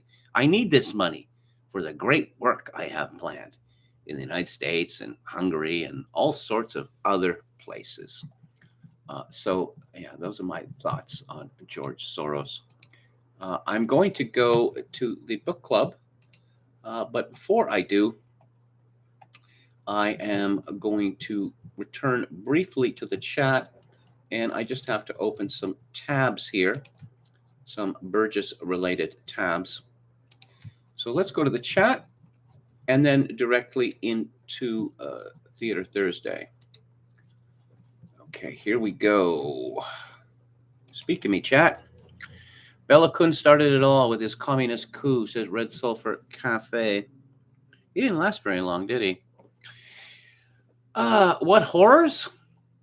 Essentially, George Soros was put in, Sophie's Choice situation.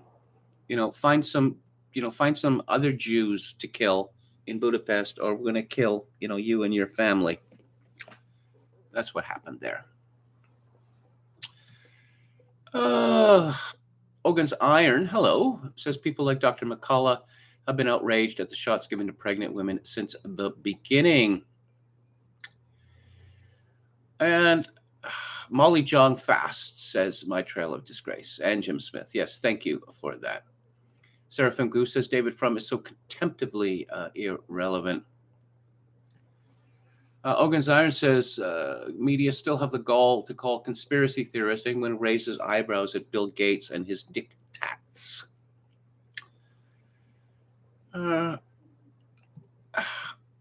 Ogan's Iron says KMG, don't ask me, but I once watched Ukrainians in Canada in a public setting blatantly promote Ukrainian militias like Azov. It's okay in Canada to shill for Nazi militias if against Russia. LOL.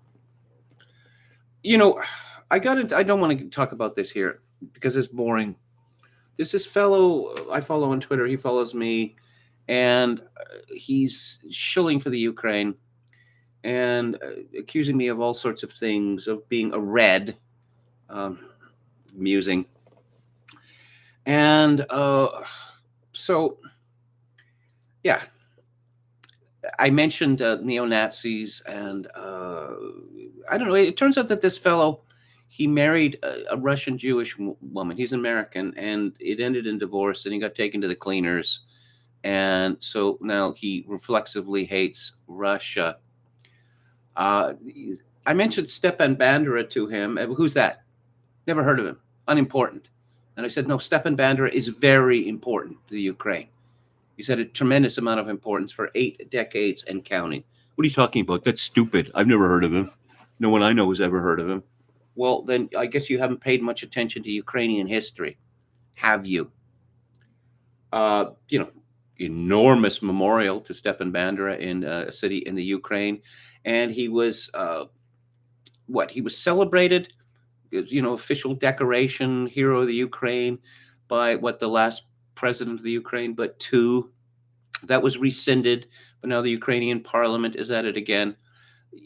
Ukrainians tend to be shy about talking about Stepan Bandera, particularly to foreigners, because it's a very complicated situation. A lot of Ukrainians are ashamed of Bandera, but a lot of Ukrainians consider him to be the George Washington of their country.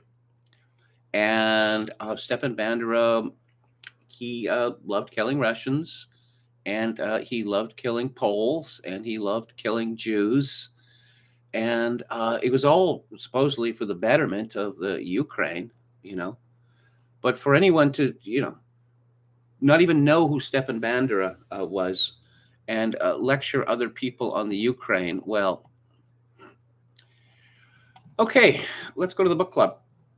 A little late, 8 minutes late, but I'll give it the full half hour. The book today is called The Wanting Seed, and it was published in 1962, same year as Anthony Burgess published A Clockwork Orange. He was very, very prolific at that time. Burgess was a Lancashireman. He was born in 1917. He died in 1993. His real name was John Wilson. He published under several nom de plumes, actually, because publishers said, you're flooding the market with books. So, okay, well, I'll come up with different names. He was educated at the University of Manchester, and then he was drafted into the British Army in 1940, and he spent 5 years in the British Army. And something very significant happened, which obviously affected his writing. During his wife was in London while he was in Gibraltar, and she was on the street one night, and she was beaten and raped by 4 Black American deserters, and she suffered a miscarriage as the result. And this had a very bad effect on her. She slowly drank herself to death. Took about 20 years, but she managed to succeed.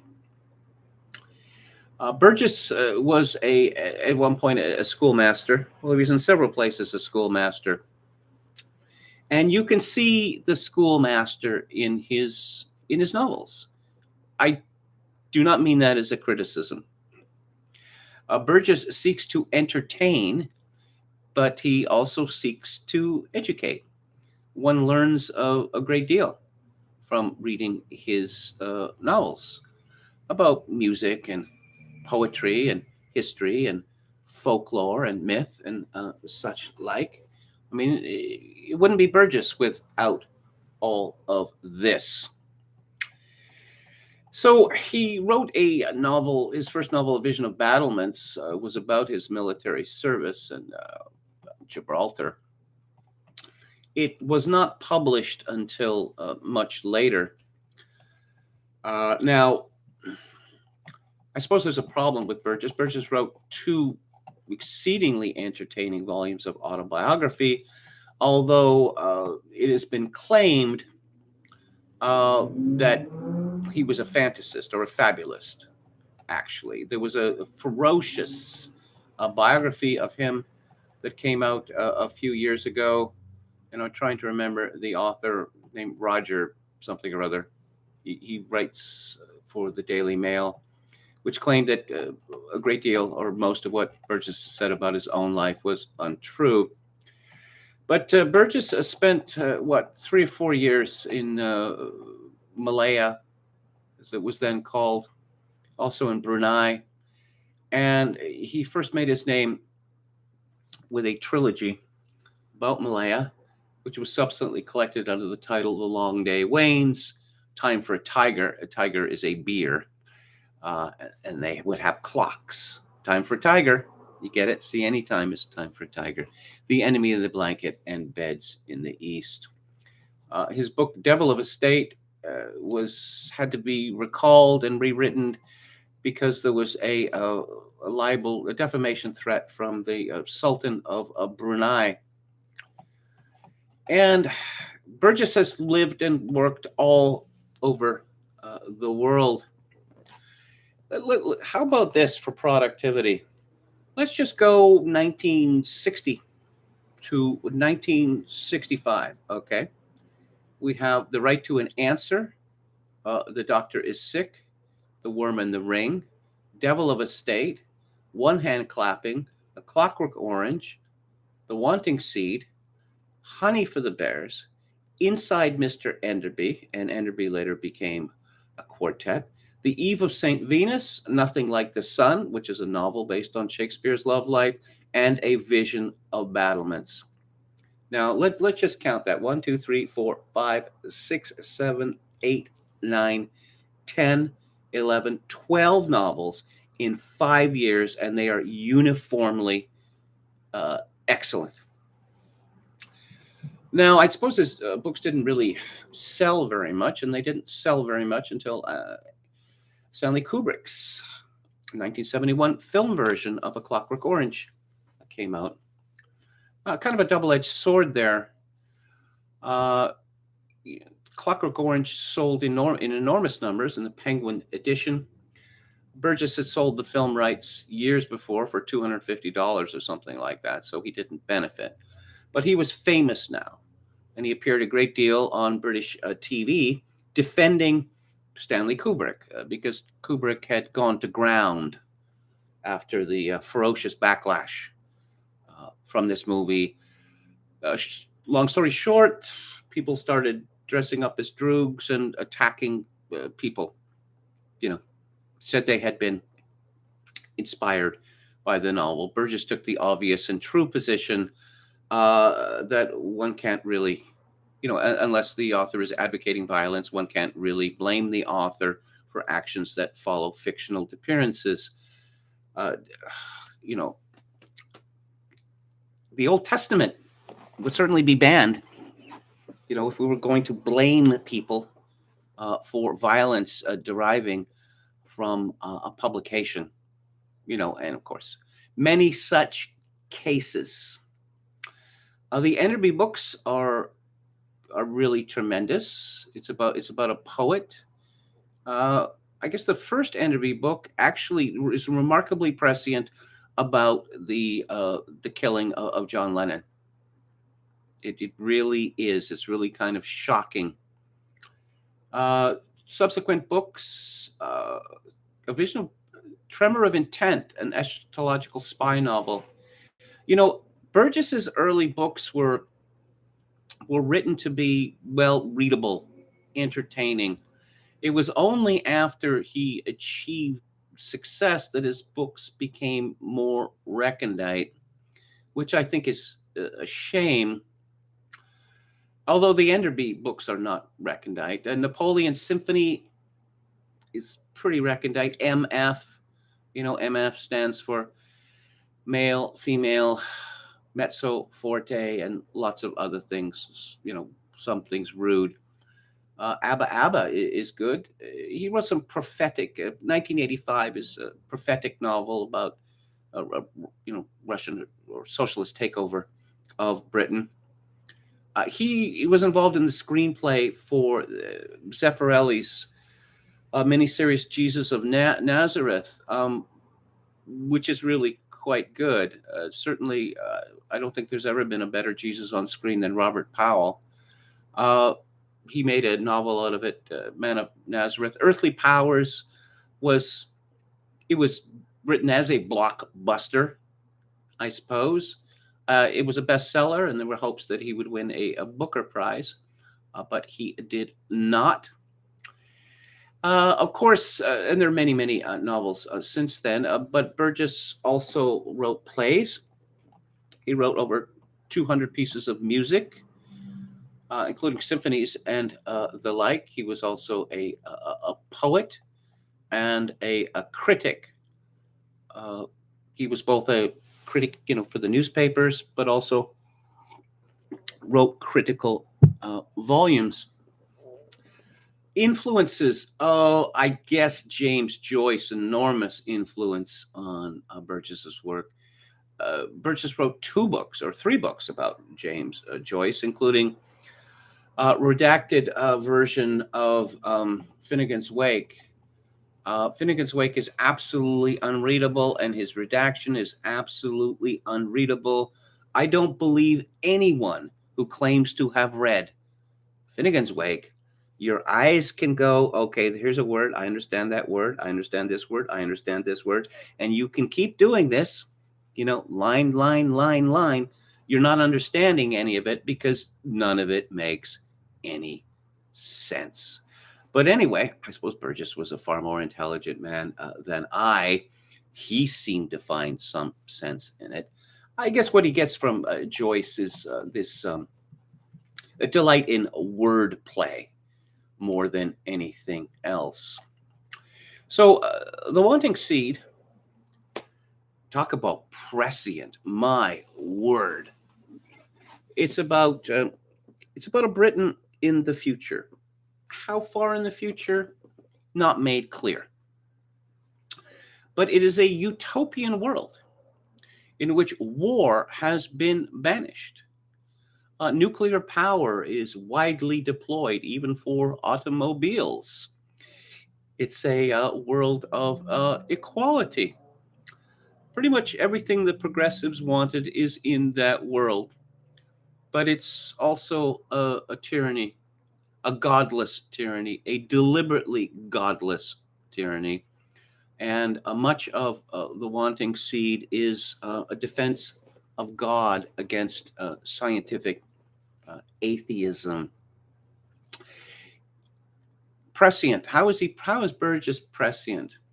Okay, so that London has metastasized all the way to the English Channel. It now incorporates Brighton. And moving north, it's pretty much got to Birmingham. And that's come true.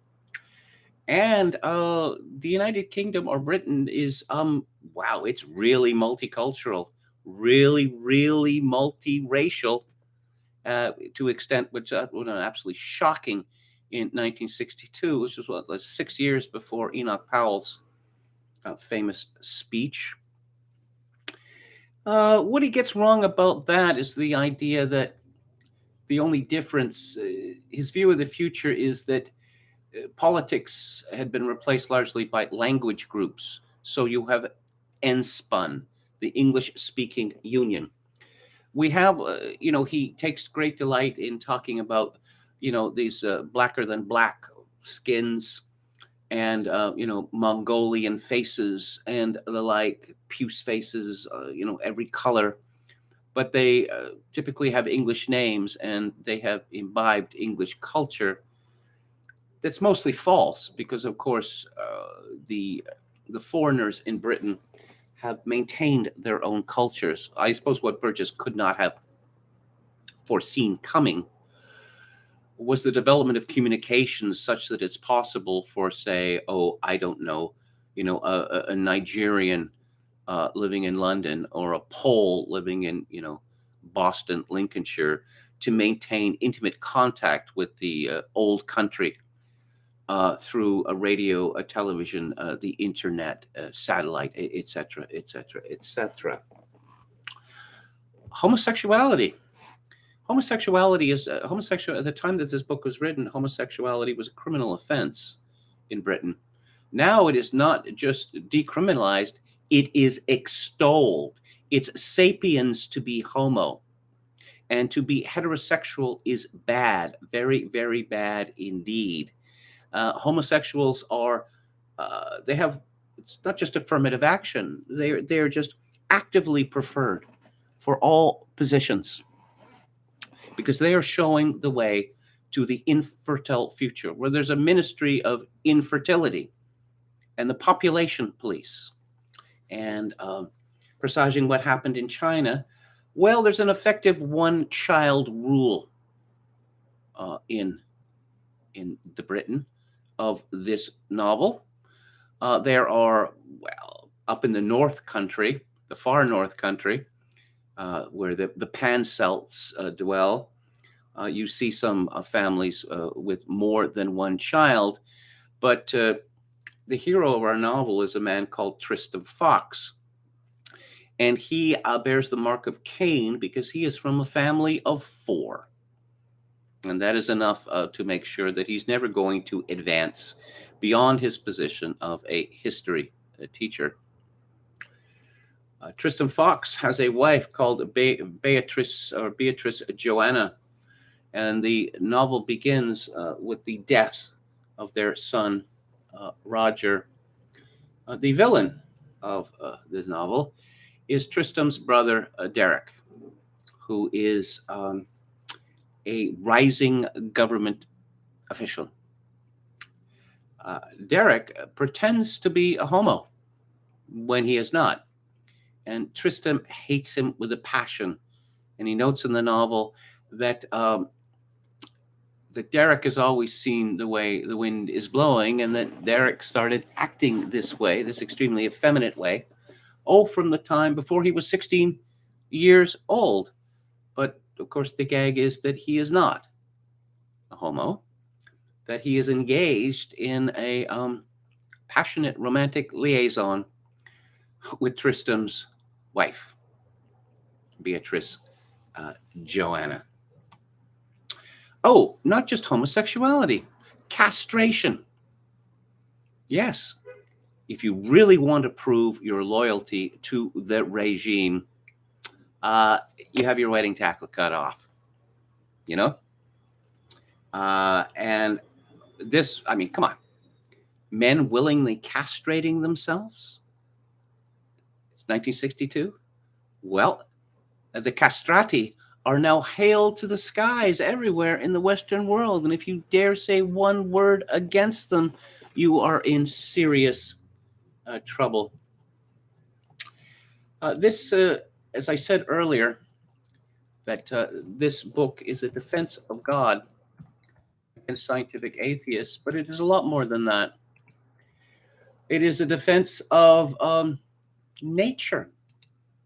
It's a defense of nature. Man is a carnivore, just as man is a breeder. The two are cognate, and the two have been long suppressed. Put the two together, and you have no rational cause for suppression. As far as information is concerned, we have no information because we have no information services. Yes, that there's no meat in this paradise. There's no tobacco in this paradise. Golly, it really sounds like it's the whole progressive agenda. The world is overpopulated. And, I forget what they're called. There's a word for this. Are they called mini apartments or whatever? You read these stories about a couple and their dog in 350 square feet or whatever, and this is supposed to be the wave of the future. Well, that's what we have in the Wanting Seed, that there is, 300 feet or whatever, and everything comes from the ceiling or comes from the wall because there'd be no room for anything otherwise. And the telescreen, it's on the ceiling of the bedroom. So people are supine there and they stare up at the screen.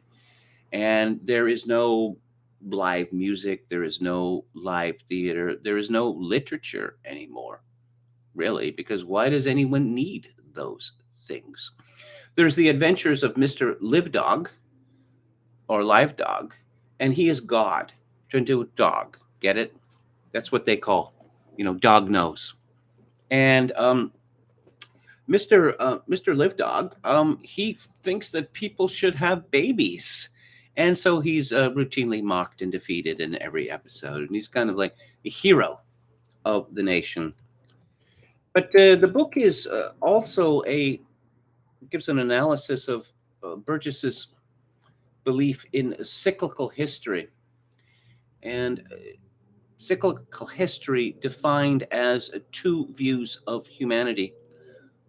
They're both Christian views, but one of them is heretical. That the belief of St. Augustine, the belief in original sin, and the English or Welsh monk heretic Pelagius believed that man is naturally good and there's no such thing as original sin. Of course, Pelagius is cognate with Morgan, common Welsh name. Morgan means man of the sea. And this novel is set mostly in Brighton, or the first half of it is set in Brighton. And so there's a lot of the sea in it. The sea is the source of life, according to Beatrice Joanna. This is a novel which is intensely concerned with physical reality, with the ocean and with the earth, with flora and fauna.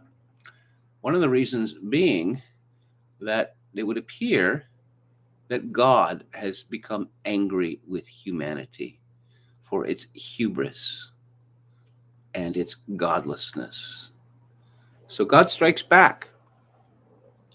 People are living on terrible rations of almost entirely synthetic food, but the fish die. Livestock dies. The fruit on the tree dies. Not just in Britain, but everywhere in the world, leading to the end of the Pell phase, as Tristram says. You have the Augustinian phase, and then there's an interphase, and then you have the Pelagian phase, and then an interphase, and then back to Augustinian, or at least that's the way that Tristram sees it. But I'll just give you a flavor of the prose here. This is how The Wanting Seed begins. This was the day before the night when the knives of official disappointment struck. Beatrice Joanna Fox snuffled a bereaved mother's grief as the little corpse in its yellow plastic casket was handed over to the two men from the Ministry of Agriculture Phosphorus Reclamation Department. They were cheerful creatures, coal-faced and with shining dentures, and one of them sang a song which had recently become popular, much burbled on the television by epicene, willowy youths. It sounded incongruous coming from this virile West Indian deep bass throat. Macabre, too. My adorable Fred, he's so, so sweet, from the crown of his head to the soles of his feet. He's my meat. The name of the tiny cadaver had not been Fred, but Roger. Beatrice Joanna sobbed, but the man went on singing, having no feeling of his business, custom having made it in him a property of easiness. There we are, then, said Dr. Atchison heartily, a fat gelding of an Anglo-Saxon. Another dollop of phosphorus pentoxide for dear old Mother Earth. Rather less than half a kilo, I'd say. Still, every little helps. The singer had now become a whistler. Whistling, he nodded, handing over a receipt. And if you'll just step into my office, Mrs. Fox, smiled Dr. Atchison, I'll give you a copy of your death certificate. Take it to the Ministry of Infertility, and they'll pay you your condolence. In cash. All I want, she sniffed, is my son back again. You'll get over that, said Dr. Atchison cheerfully. Everyone does. He watched benevolently the two black men carrying the casket down the corridor towards the lift. Now, hang on. She's not taking it very well. She believes that since the state does not really like children, that little was done to save her son. And yes, it's a sapiens to be homo. The Homo Sex Institute even ran night classes.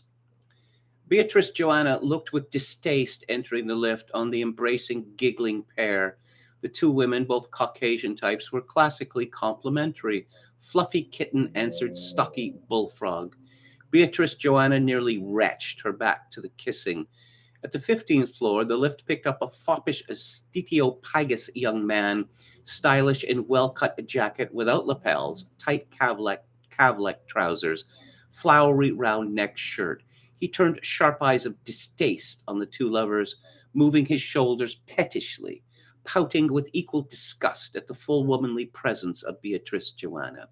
He began with swift, expert strokes to make up his face, simpering as his lips kissed the lipstick at his reflection in the lift mirror. The lovers giggled at him, or at Beatrice Joanna. What a world, she thought, as they dropped. But she reconsidered, glancing covertly, but more keenly at him. Perhaps this was a clever facade. Perhaps he, like her brother-in-law Derek, her lover Derek, was perpetually acting a public part, owing his position, his chance of promotion to the gross lie. But she couldn't help thinking yet again, having thought this often, there must be something fundamentally unsound about a man who could even act like that. She herself, she was sure, could never pretend, never go through the soggy motions of inverted love, even if her life depended on it. The world was mad. Where would it all end? As the lift reached ground level, she tucked her handbag under her arm, held her head high again, and prepared to plunge bravely into the mad world outside. For some reason, the lift doors refused to open. Really? Tutted the big-bottomed exquisite, shaking them. And in that instant of automatic fear of being trapped, her sick imagination converted the lift cabin into a yellow casket full of potential phosphorus pentoxide. Oh, she sobbed quietly, poor little boy. Really? The young dandy, bright with cyclamen lipstick, twittered at her tears. The lift doors unjammed and opened. A poster on the vestibule wall showed a pair of male friends embracing. Love your fellow men, ran the legend. The female friends giggled at Beatrice Joanna. To hell with you, she said, wiping her eyes. To hell with the lot of you. You're unclean, that's what you are. Unclean. The young man swayed, tut-tutted, undulated off. The bullfrog lesbian held protective arms around her friends, hostile eyes on Beatrice Joanna. I'll give her unclean, she said hoarsely. I'll rub her face in the dirt. That's what I'll do. Oh, Frida, adored the other. You're so brave. So we have a Beatrice Joanna who is committing incest and making a cuckold of her husband. And yes, that word is used in this novel. But Burgess is very good on the women question. That Burgess obviously likes women and he understands them. But it is clear, he understands something that is very basic, that women do not think the same way as men.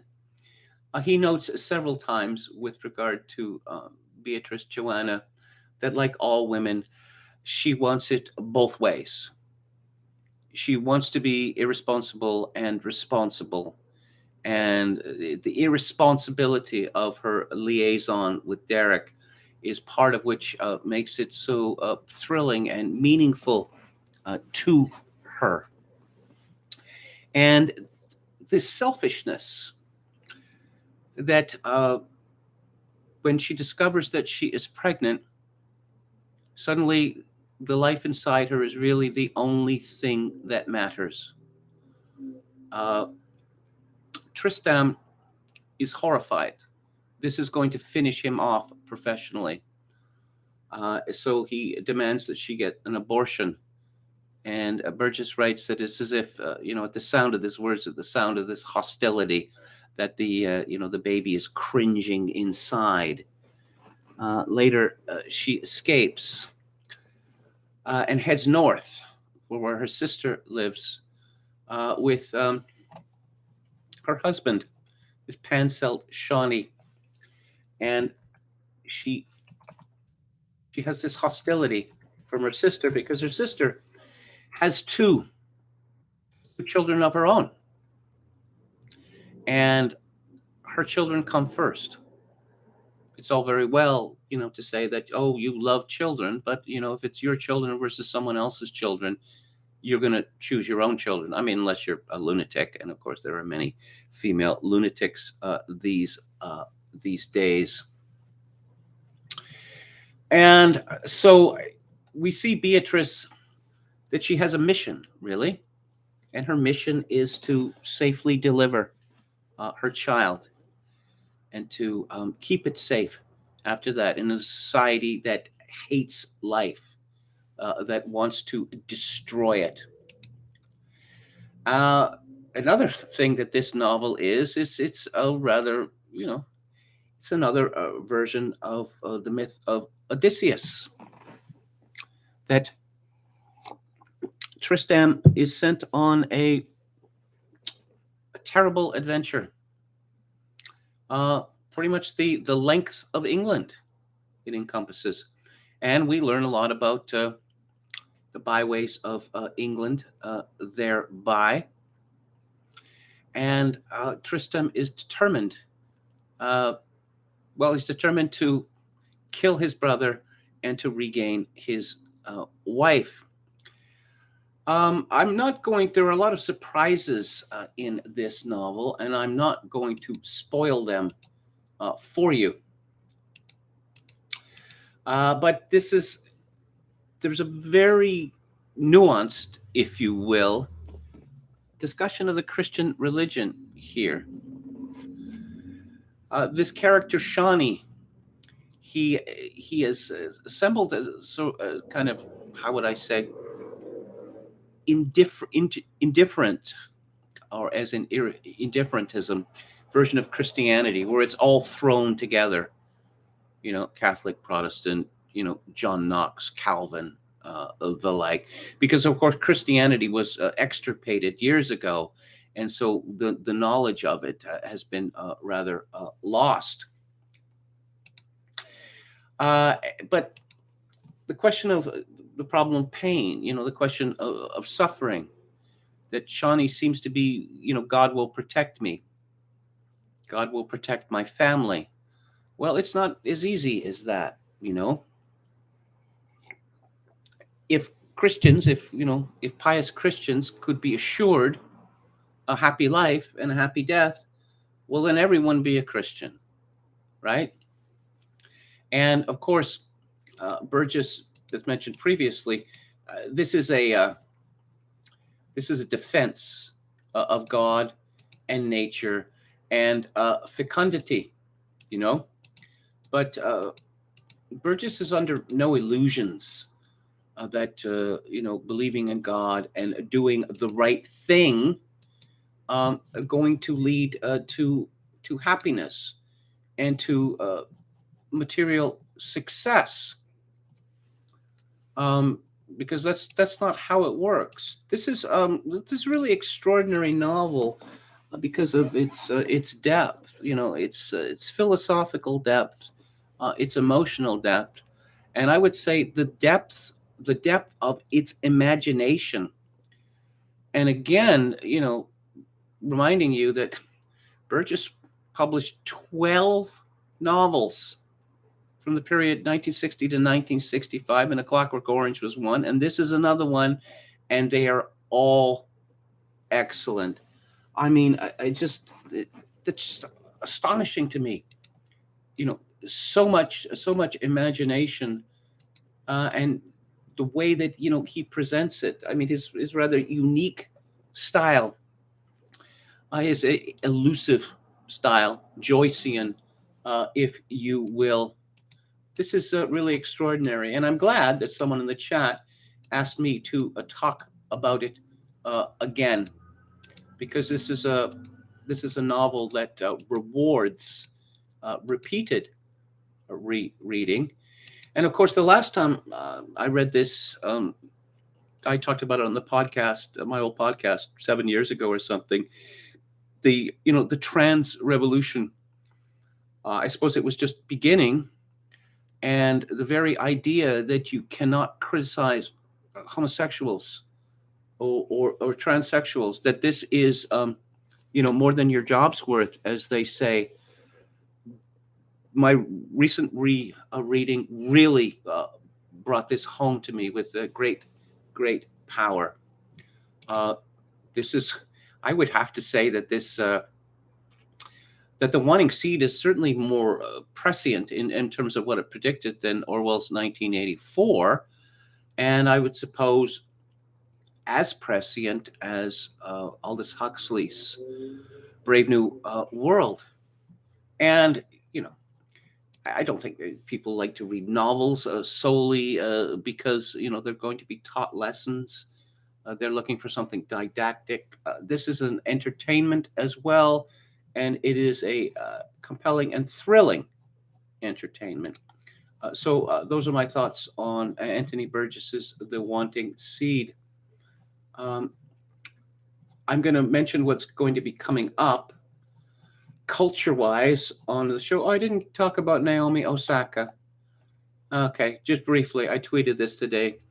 Naomi Osaka is done. Turns out her campaign to persuade the world she is to be admired not for her athletic prowess, but instead for her putative mental anguish was ill-considered. Who woulda thunk it? I feel sorry for the woman. And I wonder, did her management put her up to this? Did her sponsors put her up to this? On Theater Thursday next week, I was going to talk about Basil Dearden's The Assassination Bureau, but I'm not, because it's just not much cop. I rewatched it last week. So I'm going to move up The Phantom Carriage, a silent film from Sweden, from Victor Sjöström from 1921. And the week after that, I'm going to be talking about a American coming-of-age movie directed by an Englishman, Adrian Lyne, from 1980, called Foxes. And on the book club next week, I'm going to be talking about Dominic Sandbrook's book, The Great British Dream Factory. And on, February 4th, I'm going to be discussing Christopher Lash's The Revolt of the Elites. And on Music Monday, assuming there is a show next Monday, which I can't promise because I still haven't found an apartment, but you know that already, I'm going to be talking about the Mancunian melancholy of Joy Division. And the week after that, I'm going to be talking about Karl Heinz Stockhausen and world music, or the kind of world music that he engaged in. And he wasn't the only one at that time. And I'm going to be discussing that. So let's have a final look at the chat before I sign off for the week. One of Burgess's Enderby novels contains the great line, like Macbeth, he had began to realize he'd have to kill everyone. Yes, that is good. Burgess is really good at, how would I say, showing us weak characters, particularly indignant weak characters. Weak characters are, inherently comic, right? I'll just read this. A great anger suffused Tristram. It was, and he realized this with shame, really a factitious anger, a pedantic anger. He saw himself in the principal's office ranting, "The state regards the education of these children as important," which presumably means that they regard homework as important. And here the state comes sticking in its ugly, hypocritical snout and stops one of my pupils from doing his homework. For dog's sake, let's know where we stand. And Burgess comments, "The weak fretfulness of a man invoking principle." That is good. Okay, do we have anyone else here? Next Thursday is COVID-free. If you missed the early show, mark your calendar, says Halper. Indeed, indeed, indeed. Seraphim Goose says, having babies is racist and parenthood is terrorism. Kevin has said his favorite film was Wendell and I. Are you taunting me? Wendell and I is one of my favorite films. You can find it if you search my Twitter feed, at KMG Victoria, and then the numeral 52.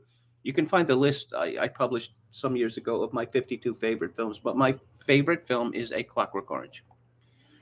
I read Finnegan's Wake, or read Finnegan's Wake, says Chogokin 666, not recondite. Okay. Professor Paul says the film rights to my book can be purchased for $250.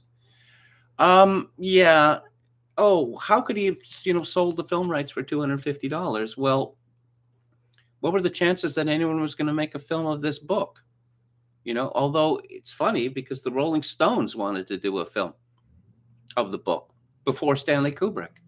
And the 5 members of the Rolling Stones were going to play the Droogs. So I guess that, A Clockwork Orange must have really touched a nerve. Okay. The SS arrested him for being too extreme, says Chogokin 666. Presumably talking about Stepan Bandera here. Okay. So that's it.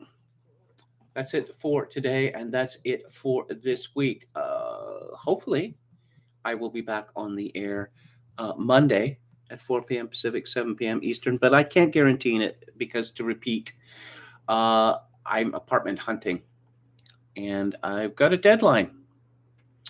But I will do my best.